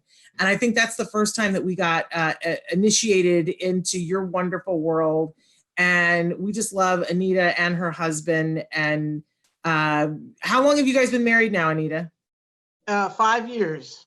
And are you still as blissfully happy as you were in the beginning? Because you still look it.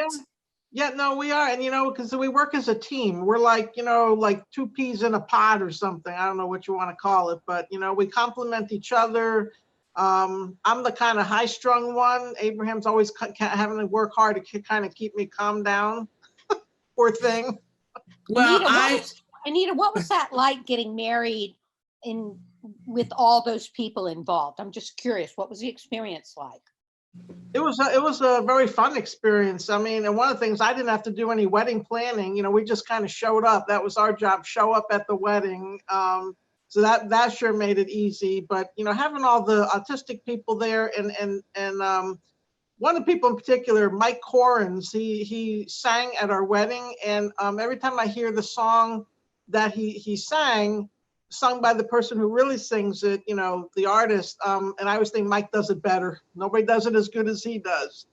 But it just was a very exciting, and one of the things I remember the day just before I walked down the aisle, I couldn't believe it, I guess, because being autistic, my whole life, and it's something which I didn't even find out till I'm 50, but you always have that feeling of being rejected and not fitting in and everything. So my whole life, I kind of always thought there's no way in the face of the earth that I'm ever going to be getting married or having even a relationship, let alone getting married. So that was one of the thoughts just before I walked down the aisle, that I couldn't believe that it was actually really happening.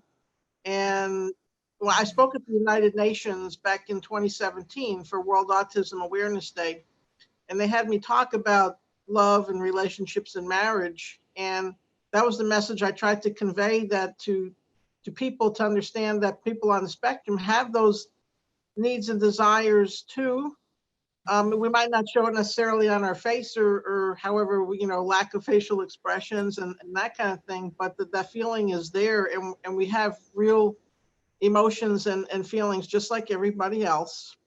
Yeah, well, that's really important to point out. And you're a great example of that. And we're just so happy for you. Yes. And, I feel like your life has been such an adventure, and we're so lucky that you share that adventure with us through your books and through the things that you do through your speaking and your online presence. And, you've had a fascinating story up till now, but you've had some stuff that happened that led to this new book that is just out in April, A Food Revolution. So maybe tell us a little bit about what led up to this book. Well, back in Labor Day of 2017, I discovered that I have diabetes. I had not been feeling well for months prior to that. And all the symptoms were really there, except I brushed under the carpet, rationalized to everything. And I feel ashamed. I'm a healthcare professional at the highest level of a healthcare professional doing anesthesia for people in the operating room, and here's me ignoring very obvious symptoms, but I kept attributing it to my busy life. I'm really exhausted. I'm really dehydrated. I have some blurry vision. And so things like, for example, blurry vision, I'd sit there, I'd be at work, and I'm looking around at all my coworkers, most of whom are like half of my age. And half of them are wearing eyeglasses. So I'm like, wow, well, sure, of course I've got blurry vision. At my age, why would I think not? So everybody needs those, I call them grocery store reader glasses, So I attributed the blurry vision to just my age, and everybody needs eyeglasses. So on Labor Day, when I had just come back from, I flew out to Fort Collins, Colorado, for Temple Grandin's 70th birthday celebration, which was a really big deal that they had for her. And so when I came back, I was really exhausted beyond my comprehension, massively dehydrated. But again, I'm saying, well, all these plane rides, I spent a lot of time out in the sun, because when I was out there, Temple had taken me out to the farm where she teaches her graduate students how to work with the cattle. So I was out there amidst all those cattle and out in the sun all day. So I'm thinking, well, that's why I got so dehydrated and everything. So on Labor Day, and I'm so sick by this point, and I realized, okay, I think something's really wrong. I finally admit to myself that something's really wrong. So then I discover, okay, my blood sugar is over 500. I end up in the emergency room. Okay, all these things. I did not stay at the hospital, much to their dismay, but I went home after 8 hours of getting IV fluids and all that. So I then followed up with my primary care doctor. Well, he wanted to prescribe me all these medications with typical metformin, glipizide, regular insulin, statin drug and all this. Well, I'm not a very happy camper with taking medications. They make me sicker beyond sick. And I wanted a natural way to cure diabetes. Well, I started researching. So I would find, and I spent the next year and a half constantly researching how to naturally cure diabetes. So at first I found some things that helped me bring my blood sugar from, like, let's say 500 down to 250. Well, that's not, it's better, sure, but it's not good. Sometimes I might get it to 180 and I'm thinking, oh, wow, this is really good. Well, it's not really, you want your blood sugar under 100, around 80 to 100 for being okay. Well, so this kept going on. Every time I go to the doctor, and I'd say, there's got to be some a natural way to take care of diabetes? And he would say, well, no, diabetes is worse than cancer, because at least some of the cancers have treatment, we can cure it and all this thing, but diabetes is a progressive disease and there's no cure for it. Well, to make a long story short, okay, so come March of last year, so March of 2019, my primary care doctor fired me because he said I'm a non-compliant patient. I'm a too high risk. I don't follow his orders and take the medications that he keeps prescribing, you know, one thing after another. And one of the things is, as a healthcare professional, or what, you know, first thing I do is I go read about what are the possible side effects of drugs. And that's all I have to see is some, you know, catastrophic possible side effect. And that's it. I'm just done, not going to do that. So I kept looking, okay, there's got to be a way. So after he fired me, which then like a week later, he sends me a certified letter to be sure that I understand that I'm fired from him. So a month later, one of my anesthesiologists that I work with in the operating room all the time, he called me up about a scheduling issue, and he was chomping away on something. I said, you know, it's kind of annoying listening to him chomp, chomp, chomp as he's talking to me. So I said, what are you eating? Because it's kind of really annoying to me. And he said, I'm eating a papaya, and you need to go get yourself one right there by your house at the store. And I said, you know, I have diabetes. You know, I can't eat things like papaya. Now, one of the things I have to back up and say, that doctor that I had been going to, he had told me to eat a keto diet with like between like 50 to 70 carbs a day at max, but just focus on, you know, meat, chicken, eggs, and that kind of thing. So that's what I was doing for that like almost 2-year period of time. I was eating lots of vegetables and no fruit because of the sugar, but lots and lots of vegetables, but high in animal protein. So, okay, so here my doctor, my boss person who's eating the papaya, he said, well, yes, you can have it. I know you have diabetes, but yes, you can have fruit. And I said, no, I can't. And he said, yes, you can. I said, no, you can't. This is going back and forth. Finally, so a couple of days later, I texted him and I said, I kind of jokingly said, because I'd been thinking about it, I had missed eating fruit so bad for that 2-year period of time. And I thought, well, I'm never going to be able to eat fruit because of all the sugar. So I jokingly text my boss man back and I said, I think I'm going to go, because he's Vietnamese and they eat tons and tons of white rice and all this and fruits and everything. And I texted him and I said, I think I'm going to go on a Vietnamese diet, and then I can eat papaya. So he calls me up and he goes, you know, in Vietnam, hardly anybody has diabetes, and yet, you know, they eat tons and tons of white rice all day long, tons of fruits and everything. You need to talk to my sister. Well, his sister is an ER doctor at the hospital where I work. And he said, he goes, she'll put on a show for you and entertain you for an hour. And I'm like, well, what does that mean? He said, I'll just fix you up with her. So I didn't know what it meant, but I thought, hey, it might be something that's going to help me. So like a week later, I go over to her house. She had me come over there, and she starts talking about the whole food plant-based diet in particular. And she reaches over and she gets this book and she hands it to me. And it's this book by Dr. Neil Barnard. Well, Dr. Neil Barnard is a world famous physician, researcher. He's the founder and president of this thing called the Physicians Committee for Responsible Medicine. And the thing was, in that moment, when she handed me that book, I froze and I got so overwhelmed with emotion, because back in like 2006, my mom had that book. She had me get that book because she had seen Dr. Barnard on, I think it was like Dr. Oz show or somewhere. And she wanted us to go on that diet at the time. Well, I didn't have diabetes back then, or neither did she, but she kept saying, this looks like a super healthy way to eat. Let's just go on this and let's prevent these diseases and so forth. And it's like, I don't want to hear anything. I was at that point in my life, I wasn't ready to listen to that. And I thought it was just another crazy fad diet or something. So, okay, so fast forward then to March 2019. So when I saw the book, and all of a sudden it just like, it hits me, and I realized, oh, good God, this is what I've been looking for the past 2 years, all this research, and here it was right in my head, only I didn't remember it. And for whatever reason, I guess the way I was entering, trying to find a way to cure diabetes, it wasn't coming up in my search. So that day I became a vegan.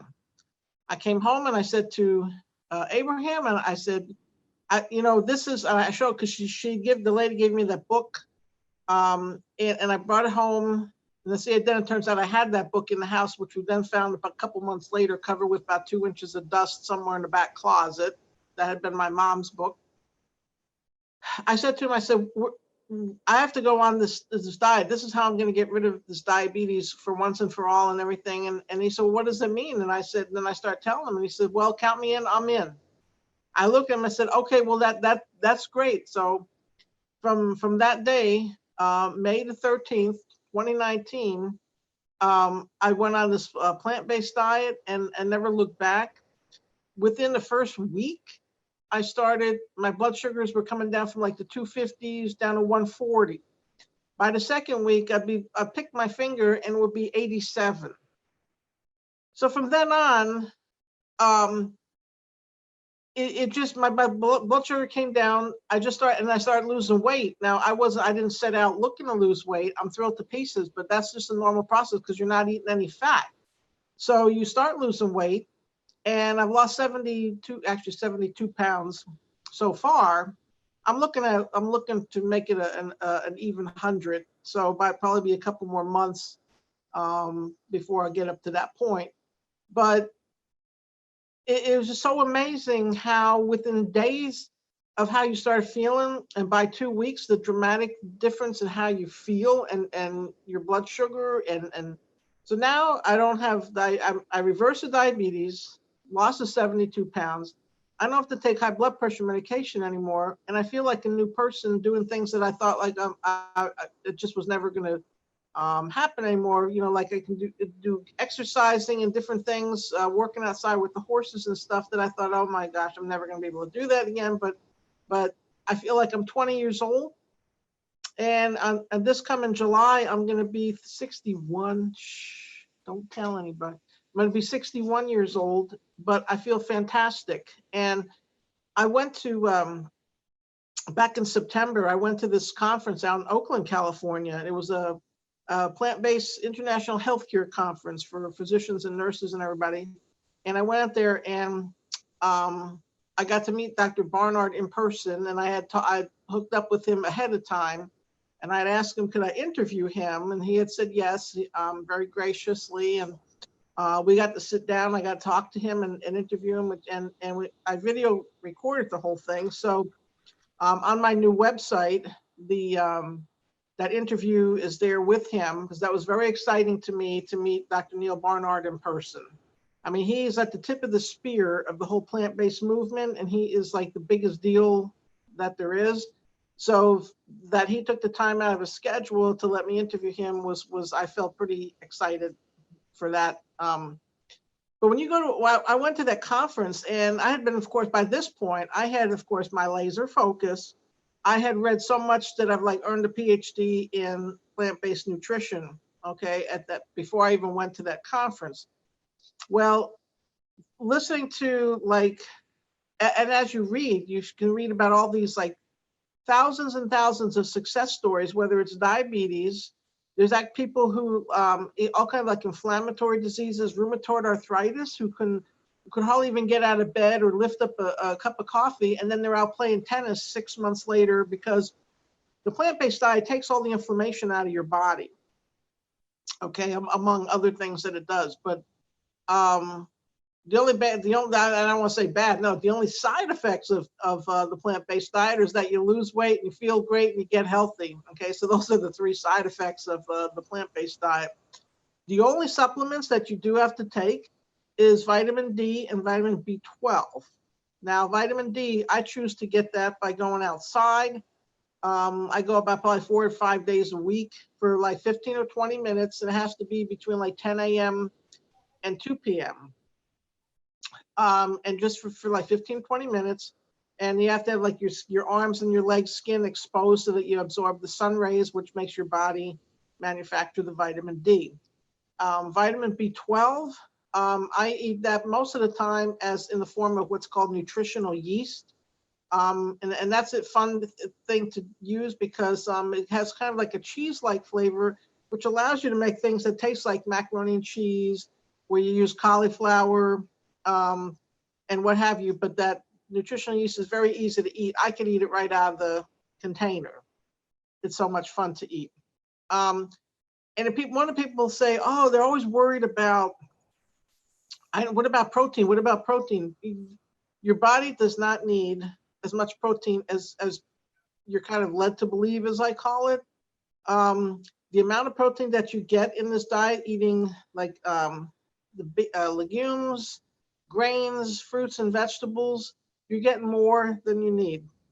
I mean, people at work started noticing how I look very shortly after, and they're like, how come you're glowing? Are you in love, newly in love? You got a boyfriend going? I said, no, I'm in love with fruits and vegetables and legumes and grains, because it's making me feel like a new person. So then I realized, I said, and I remember the day I met Dr. Barnard, I said, what can I do to help other people? And he said, look, he said, you're a plant-based success story. You need to share that story with other people. And then, and that's when I realized I need to write a book. So what I did, I wrote the book, and it's kind of in 3 sections. Part of it is about my own personal journey and how I did it. The second part is I share with other people how to do it themselves, because it's kind of a process, you know? And so I share all the different steps about how to go about doing it so that they can easily do it and be prepared and all that. The third part, which is a very critical part, majority of physicians don't know about a plant-based diet. One, they never get any nutrition training in medical school. And this is an ongoing thing. That's one of the things that Dr. Barnard is, he's all over that. There's tons of people that are doing things to make it happen, that medical students get this training, and they're trying to work nationwide. They're doing things like for physicians that they're part of their continuing education has to be to learn about the plant-based diet, to offer that to their patients as kind of like a first line of treatment for the medication or for their disease of whatever it is, or if they don't have anything wrong with them, to help them not get anything wrong with them by prevention, by eating this way. Like Dr. Barnard has his the Barnard Medical Center in Washington, D.C. When patients come there, Dr. Barnard, you know, he'll spend 10, 15 minutes, whatever, with the patient, but when he walks out that door, there's then, as he calls it, an army of people thereafter to work with that patient to, if the patient is interested in trying a plant-based diet to treat their diabetes or heart disease or whatever it is they have, or just to go on it if they're healthy, to get healthier and stay healthy. So he has all these, you know, nutritionists and dietitians and the nurses and all these people to help that patient. And that patient spends a whole lot of time there to learn all this, because they're not just, you know, most of us are used to, you go to the doctor, they talk to you a couple minutes as they're sitting there on their typewriter, you know, typing out your medical thing, and then they're out the door, and then you're like, now what, you know? So it's working with many people who are involved in this whole plant-based movement to get physicians educated on that. And so in my book, I provide every resource on the face of the earth for a physician to look at, to read, to contact, even contact Dr. Barnard and go there and spend a week at his clinic to see how it's done. But doctors need to understand the power of a plant-based diet to realize that this patients, and give patients a little more credit, and not just think, oh, people, they're not going to be motivated to go on this, because people are motivated to go on it. And once they actually do, and they see how great they feel and how their health is evolving into such a positive way, that's the motivation to keep on going. So that's why I wrote that book. And Dr. Barnard was so gracious enough to write the foreword for that book for me. So I was really excited about that. Well, Anita, go There it ahead, is. Shannon. No, I want you to go ahead. Anita, obviously it's based on plants. I mean, it's a plant-based diet, but can you give us a little bit more information on what your diet looks like? Sure, yes. Okay, and it's funny because I wrote a blog that I put out today. The picture that goes with the blog is a refrigerator with the door open with one head of broccoli sitting in that refrigerator. Well, and the story behind that is when I came home the day when I learned about the plant-based diet, when I came home and said to my husband, Abraham, that we're going to go on this, well, the first thing we had to do was literally gut out the refrigerator of every animal product that was in there. And it took a while. We had to go through the refrigerator, the freezer, and all the pantries. I'm talking, and this is, we're looking at each other like, because we were supposed to have this celebration dinner that coming weekend, okay?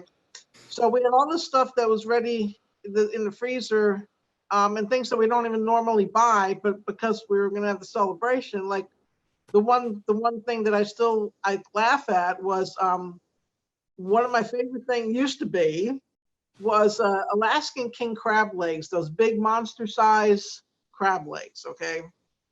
So I had this big bag, it was like 4 pounds or something of it in the freezer.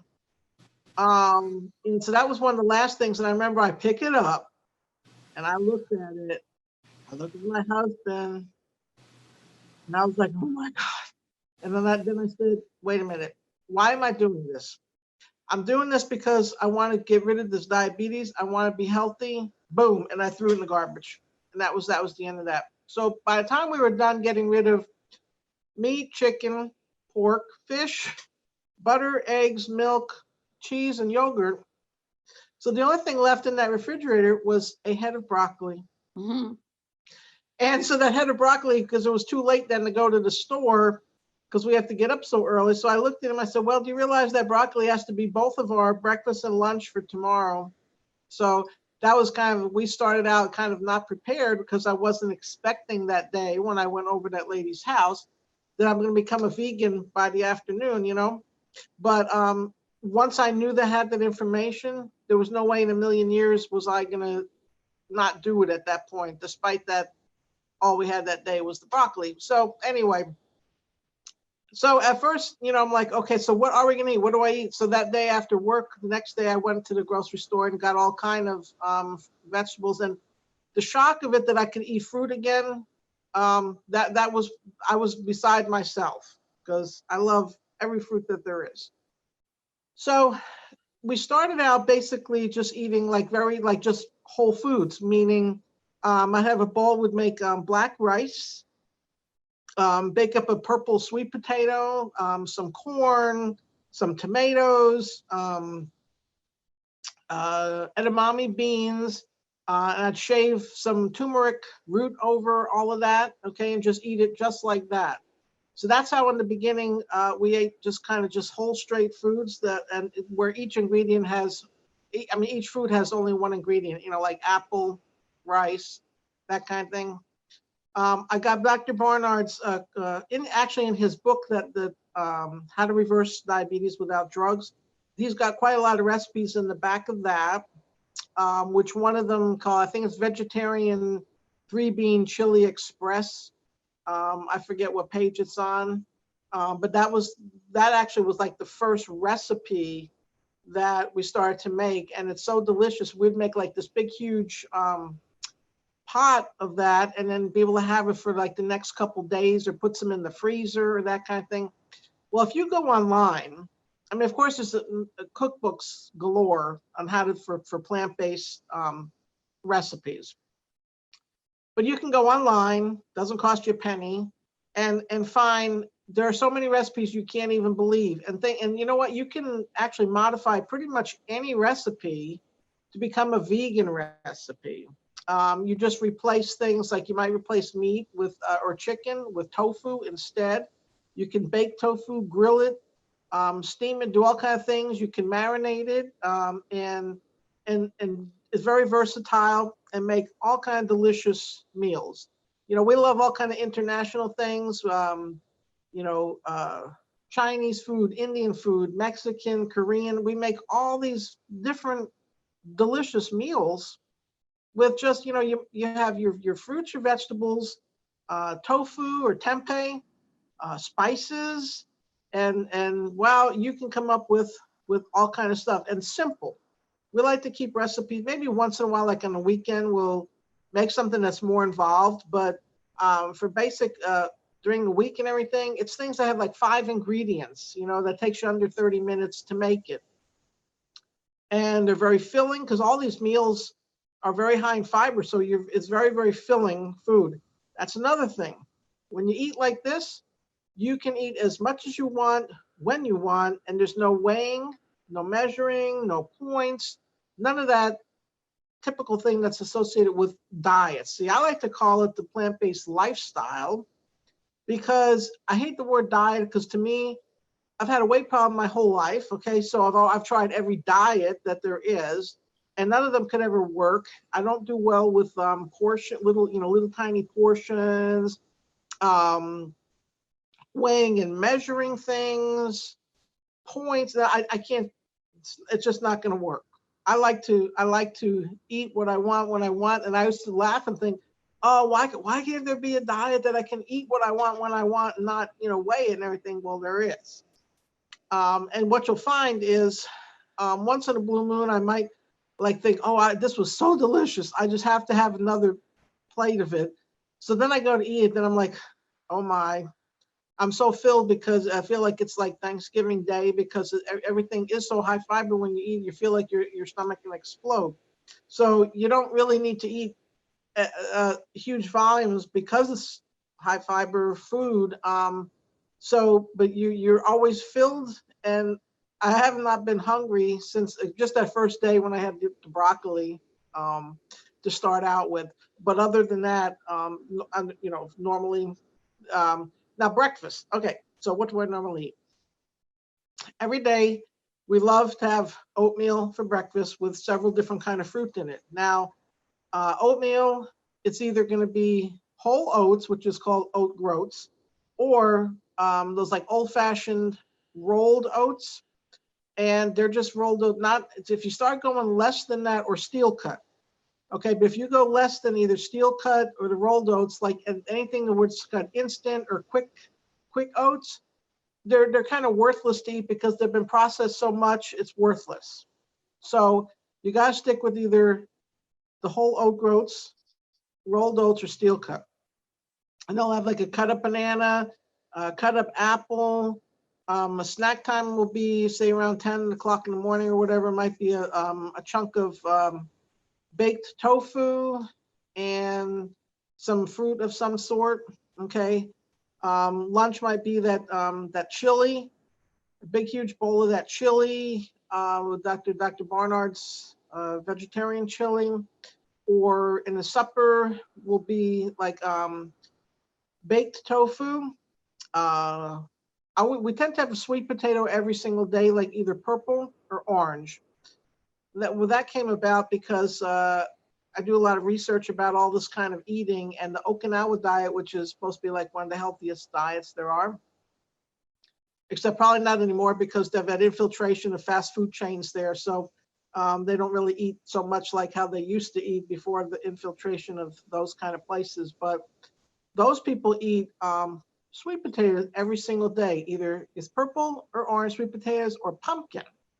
So that's another thing. We might have, we'll buy usually canned, you know, just plain canned pumpkin. In November, we had, you know, real pumpkins because we were able to get them. But the rest of the time, just like get like canned pumpkin and make pumpkin soup out of it, which pumpkin soup might be, you just put some soy milk and the pumpkin puree in a saucepan and add like some, you know, spices like cinnamon, nutmeg, cloves and all that. And you can thicken it up. Now this sounds really strange, but you can thicken that up by getting a can of like cannellini beans, and you put that all like in a food processor. And the cannellini beans, you won't taste the beans, but it'll thicken it up so it'll be like a real thick pumpkin soup. So there's all these things you learn about how to cook in this fashion, because now, okay, we do not use any oils of any sort. I talk about that in my book. Now, cooking without butter or oil, you're like, what? How would you possibly do that? It's very easy. And in fact, I'm going to start this every once a week starting May the 12th. I'm going to have this live Instagram cooking show where I show how to cook without oil or butter. And I start with really basic things because I'm really surprised at how many people don't know how to do things like how to cut an onion without crying. You know, nothing's worse than you dread cutting that onion because you can be all crying and it's horrible.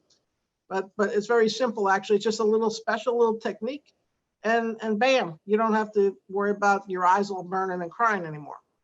So this cooking show I'm going to start. It's going to be kind of, I'm going to make it fun and entertaining so people won't be afraid of cooking, eating like as a vegan and all that. But so I'm going to make it like fun, like talk about like my story too, but how to get other people to go and do it. So I hope everybody tunes into that. That's going to start on May the 12th, 6 o'clock Central Standard Time on my Instagram channel. And what is your Instagram channel, Anita? It is just Anita Lesko. And you know what? I believe it's like at Anita Lesko, or you're just going Anita Lesko on Instagram and it should come up. It's called like the Plant-Based Diva. Now my show is going to be called Come On Into My Kitchen.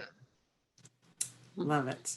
Which is where you're sitting right now. So the book is called A Food Revolution. How do we get it? I got it through Amazon. Yeah, you can get it on Amazon. Mm-hmm. Okay, now so many things. I got to tell you, we had you on, I think it was last October, November, and I had gone through a very similar circumstances. I shared with you that I was diagnosed with diabetes and my sugar had skyrocketed and they put me on all these medicines and I was dizzy all the time. And you were like, Shannon, you got to do this. I feel like it was you and your mom, where your mom was like, this is a great diet, you should do it. And I listened enough to get the Dr. Barnard's cookbook. But I was worried because I was like, it's all that fruit and it's all these like sweet things and I'm gluten-free. And I was like, I'll be honest with you, the vegan part of it didn't scare me. You know what scared me? The oil part. That's the part that I'm like, I don't want to give up my oil, but I'd like to give up my high blood sugar and I'd like to give up the extra weight. And I want what you have in terms of how you're saying you feel good. That's what I want, Anita.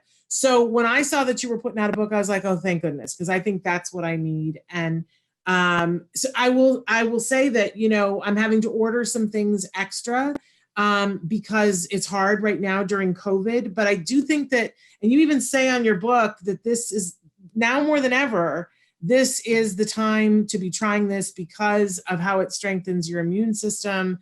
Talk a little bit about that, about why you think the plant-based diet during COVID is the way to go. Well, as I stand all this time and we watch the news and how in the beginning, as the whole coronavirus started unfolding and they started recognizing very rapidly that the people who were doing the worst and dying are those people, the great majority. Yes, there's people who have no underlying health condition, at least not that they know of, but the vast majority of people were people who had diabetes, was always the number one thing that they would list, high blood pressure, obese. So, and there's many, many reasons for those different factors. So, but here's a virus that is attacking, and it's going to be in our unfortunately in our society for forever, I suspect. I mean, I can't see that's ever really just going to go away. Hopefully, maybe it will, but at some point, things the lockdowns and shutdowns are going to be lifted, and people have to kind of get back to normal. But people still need to be cautious because it's still going to be out there. And the best thing you can do, the only thing you can do, I mean, yes, I wear a mask every time I go out grocery shopping, and I put gloves on to be handling everything. But the best thing you can do is make yourself as healthy as you possibly can. Get rid of those underlying health conditions so that you're not one of those people that has it, so that if and when you get that virus, your body is going to be in a much better position to handle it than if you have all of that stuff going on. And then on top of that, then you get the virus and now your body is not going to handle it very well. So all the nutrients and everything and I talk about that in that special chapter about how to make your body as best as you possibly can, getting healthy, boosting your immune system. when I say use the word boost, what that means is make it functioning at the capacity it's supposed to function at. You know, you're not doing something to make it like in some kind of overdrive or anything. It's just to make your immune system work how nature intended it to work. But if you're deficient in nutrition and you live on, you know, I have friends or coworkers and stuff. I have that one friend of mine, her dinner every day is like a bag of Doritos, and I'm like, you know, that's the kind of thing where you're not giving your body the tools that it needs to build the immune system to work like it's supposed to. I mean, I use an analogy in my book. If somebody gave you a Lamborghini, which is like, I don't know, a couple $100,000 car, are you going to try and run it on kerosene, or would you want to put like the best fuel in it to make it last forever? Well, it's the same thing with your body. I mean, your body can work like a fine-tuned machine and work perfectly if you put the right things, you know, into it to run it. That's how I like to look at it. Now, let me mention about oil, why you don't want to have oil. Everything in the whole plant-based diet you can find, and I put in the back, I think there's 65 references in there, and it's all like research proven data about the whole food plant-based diet. With oil, it's very highly inflammatory because it's a very highly processed thing.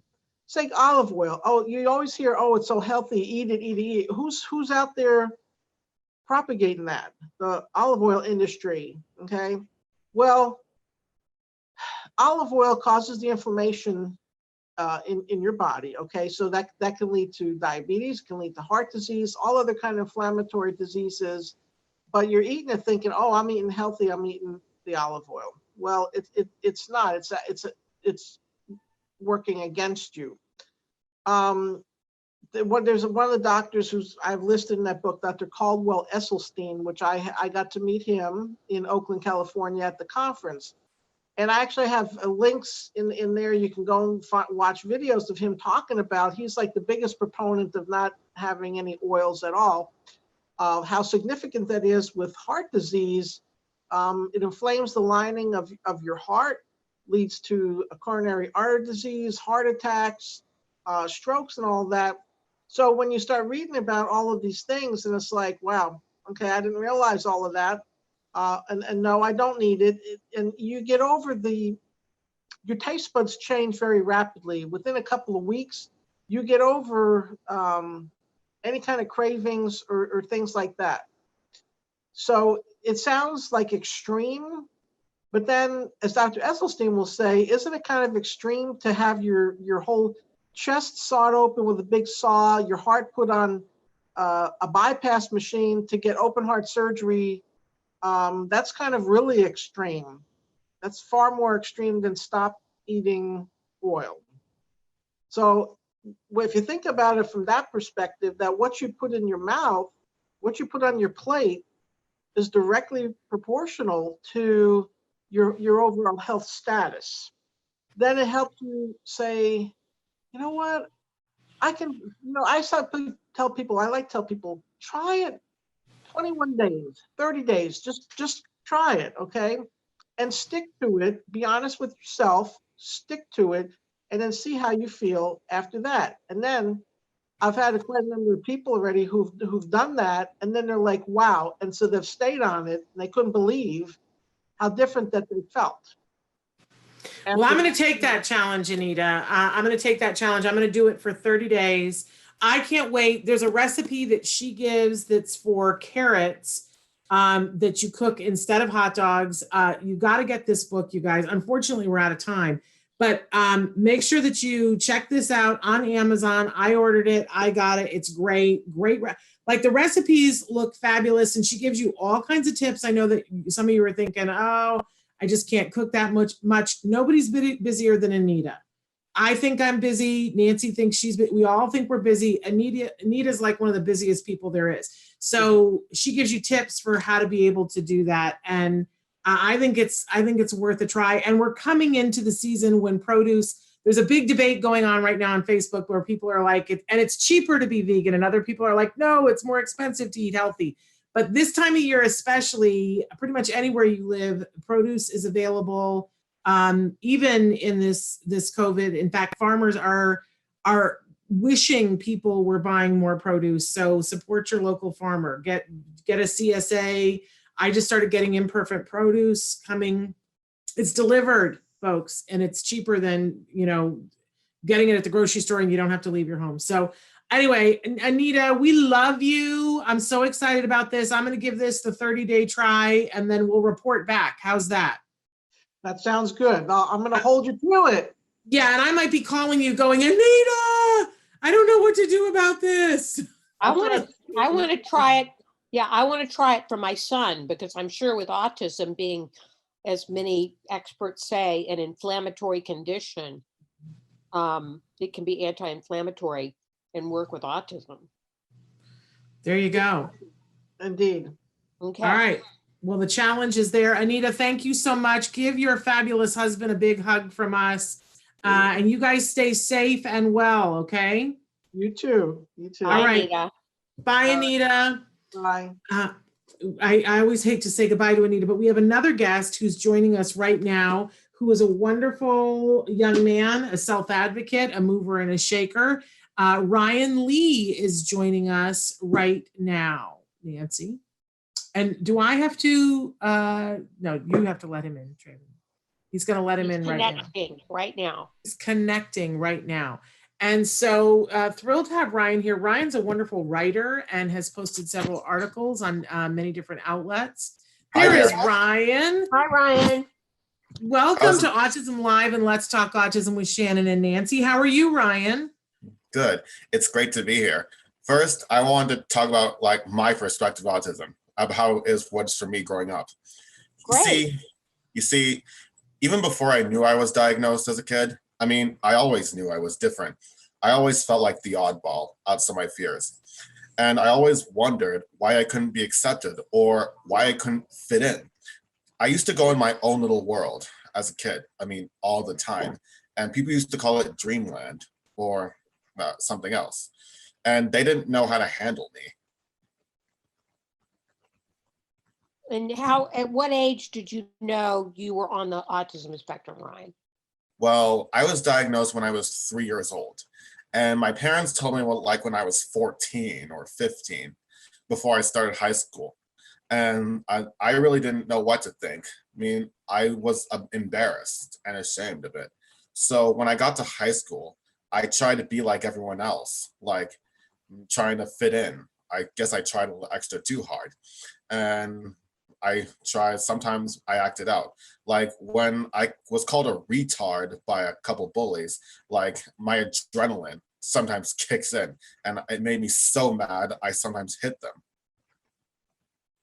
It must have been very confusing for you to not have a diagnosis till later. You must have wondered, what's wrong with me? Well, kind of. I didn't ask myself what is wrong with me. I just wondered that, am I different? I just didn't know how. Yeah. And you say that when you first found out that you were, it wasn't something that you were proud of, but that has changed for you, right, Ryan? You are in a much different space about this, and you are now someone who speaks out about why you're proud of your diagnosis, and you're a wonderful role model for young people who are in that space that you were in before. Tell us how you got to that. How did you get through that, feeling ashamed to get to the place where you now accept and love yourself and are very proud of who you are? Well, I read this book called Population 1, Autism, Adversity, and the Will to Succeed by this other autistic author named Tyler McNamer. And when I read the book, I realized autism is nothing to be ashamed of. I should be proud of who I am. And I needed to know, like, just be proud of my health. But there is a few problems about being autistic that I should tell you about. Okay. You see, sometimes I encounter people telling me that you don't look autistic. And I feel like I have to respond to them. Well, how the heck am I supposed to look then? Like, people always making assumptions about you without knowing the extent of your struggles. It's just frustrating. Having an invisible disability is challenging in many ways. And when people expect you to be, I don't like to say this word a lot, normal, or don't expect you to act in ways that don't feel natural, and they don't cut you any slack when you make mistakes and have high expectations of you. based on your age and height. And sometimes people are more understanding when they see physical symptoms of a disability, like if someone has a facial deformity or if someone's in a wheelchair. And this is why it's important to educate others. I wouldn't change who I am for anyone else, but it's still hard to fit into a world that doesn't always fit you. Absolutely. But have you learned now that, like you were saying, that you felt different before? And I love one of the things that Temple Grandin says, different but equal. Like different, I think of different as always being fabulous. And I was raised to believe that, but it wasn't until I was older that I realized, oh, other people weren't raised that way. And I don't get it. I gotta say, I think that different is the way to be. Do you now feel that? Yes, I feel different that way. And autism is a different way of thinking, feeling, and living. And there's still a lot more work to be done in this world, like fighting the myths. There is still this myth for years that autistics have or lack empathy. For years, they depicted us as emotionally, socially clueless robots. But people just don't understand. The more you get to know an autistic person, the more you realize how caring they can be. Yeah. And having a lack of empathy is something we should be punished for. I mean, we can have empathy. We just show it in a different way. But the problem is some people aren't really direct with how they're feeling. And one of the hardest, that connects to the hardest things about having autism is not being able to pick up on emotional cues right away based on one's body language or facial expression. And there are some who would just like disown you or don't want anything to do with you or don't want to be around you for one stupid reason or another. And they just leave us in the dark and don't tell us why. And they should tell us what is making them uncomfortable, and then we could try to fix it and not leave us in the dark. It's not a loss, not the end of the line. Ryan, what are some of the special qualities that you think autism has is given you being on the spectrum? What are some of the special gifts and abilities? Well, I do write poems to express my feelings in a way. Like I've written a lot, like over the past year and a half. Yeah, it's just my way of expressing myself. And Ryan, you go ahead. Yeah, every autistic has a gift. Like they just have to find out what it is. What do you want for your future, Ryan? You're still a very young man. What are your hopes? What do you want to do with your life? Well, to be honest, Shannon, when I was little, I really loved animals. And I wanted to go in the animal field and maybe be a vet or help in a vet technician. I went to Tuskegee University like for 5 years and studied animal science, and I got my degree. But to be honest, the animal field was a lot harder than I would thought it would be. So things didn't quite work out, but I'm just trying to figure myself out, who I am. And to be fair, not everyone gets the job that they majored in college. And so do you, clearly you write, and as you said, you've been writing for the last year and a half. Do you think that maybe this is a path for you, that you want to be a writer? Well, I write just for like as a hobby and try to inspire, but I haven't written a lot lately because I'm kind of out of ideas. I'm not that creative of writing a novel. So I'm still in the phase of figuring out who I am. But in the meantime, I just want to foster new relationships and make new friends, get to know new people. Wonderful. Nancy, did you have a question for him? I feel like I'm hogging him. No, not at all. What would you say to other young people like yourself who are on the spectrum and maybe struggling with finding their way in the world? Yes, I would tell them that there are positive characteristics about you, no matter who you are. Just tell what you have to offer. And there won't be things that everyone value, but it doesn't matter. Just like yourself. And I'm still learning that. Flaws and all, you are who you are. Right. Okay. Very good. Autism is not a disease. Autism is not a disease or an illness. It makes us who we are. And there's one thing you should know. Like there have been, I know you must have heard that some people think about curing autism, but there also has been few talk about if we could separate the symptoms from autism and still have it. I mean, that's not how it works. I mean, the symptoms are like a package deal with autism. Like you can't diagnose autism without symptoms, you know. Yes, but there are some aspects of autism, and tell me what you think about this. Honestly, there are some, because you know both Nancy and I have sons that we love who are on the autism spectrum, and you know the way that they diagnose autism currently are deficits in specific areas. And, you know, I happen to believe that everybody is a little bit on the spectrum. You just may not qualify for a diagnosis. So, you know, I have problems with sensory things, for instance, but not so badly that it's considered a disability, and not so badly that I qualify for an autism diagnosis, right? If I went to the doctor, they would say, well, you have sensory issues, but you don't qualify for an autism diagnosis. And like social issues, that if somebody doesn't understand what the social constructs of something are, that is something that could potentially, if it is big enough, get you a diagnosis of autism. But some of that is skill. That obviously you are this amazing, intelligent young man, and there was a time when you were born when you did not know how to write, but you've learned how to write. That's a skill. And not everyone can learn that skill to the level that you do, but most people can learn how to write in the world. Not everybody, but most people. So my question is, if you get better and better, and clearly you're very good at social skills because you're here with us, and you advocated for yourself to be on the show and wrote to me, and you were persistent, which I applaud you for, because that's what gets it done. So my thing is, if there are parts of autism that are in your way, there are other parts of autism that are who you are, but there are parts that are a skill deficit. If we teach that person that skill deficit, just like we do with everything, like you were taught to write, I don't think that changes autism, because I think autism is a way to think, but eventually could someone get to the point where they have autism, but they don't have a disability? How do you feel about that? Well, the thing is, with our symptoms, we can work on them, but that doesn't mean they'll completely go away. And there's some things I have to say about the social types of having autism. The thing is, the people on the higher end of the spectrum, like myself, like it's not fair that the world keeps on telling us to change, keep on saying that we need to be more appropriate. And they need to not discriminate against us like that because we're different. But just because we can talk, say sentences fluently and have verbal language, like not like the people on the lower end of the spectrum, that doesn't change the fact that we're still on the spectrum.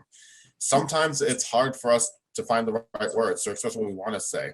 Yeah. And as with any other person on the spectrum, we still have significant challenges in our everyday lives that stand in the way of us having a comfortable life or succeeding in school.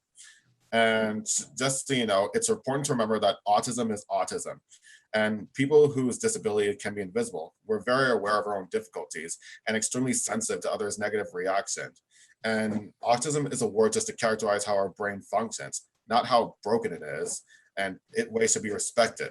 But people still see us as broken, and it's not fair. Well, I thank you so much for sharing that with us. I think that you're amazing. And there's one more point I want to say. Okay, we've got about 1 minute left, so make your point. Yeah, the thing is, some autistics are very blunt and literal, and sometimes we have no filter that includes verbal filter or sensory processing filters. We say what's on our mind and exactly how we think, because if we don't say, we lose what we're trying to say. Mm-hmm. Well, that's a good point, Ryan. And it's refreshing, right? I agree with Shannon that you're a remarkable young man. You're a great role model to everybody, and hopefully our audience who is listening today has been inspired by your story. Thank you so much for being with us, Ryan. Yeah, I wish we had more time because I had more to say. I appreciate that. Another time. We will. We'll have to have you back again. But thank you so much for being with us. We've got 30 seconds. I just want to tell people that next week we have an amazing week of shows. I can tell you that we've got Lisa Ackerman from TACA is going to be with us. We have Dina Kimmel from We Rock the Spectrum Kids Gyms. We've got Bonnie Yates. We've got Dr. Doreen Grampichet. It's an amazing, amazing week. And we're going to be thrilled to be back here on Monday with you. It's Mother's Day week. So next week on Friday, Nancy and I have to do something really special because it's the last show before Mother's Day. So we have to be thinking about that, Nancy. Okay. All right. But we're about out of time here. So I just wanted to thank both of our guests for being with us. Anita Lesko, and you can get her book on Amazon, A Food Revolution. I'm taking the challenge. I'm doing it for 30 days. I'm doing it. Let's hope that I'm infinitely more healthy in a month because I could use it. We'll be back on Monday. Until then, give your kiddos a hug from me. And give yourselves a hug from me. Bye-bye. Bye-bye. Thanks, Nancy. Thanks, Shannon. Bye-bye.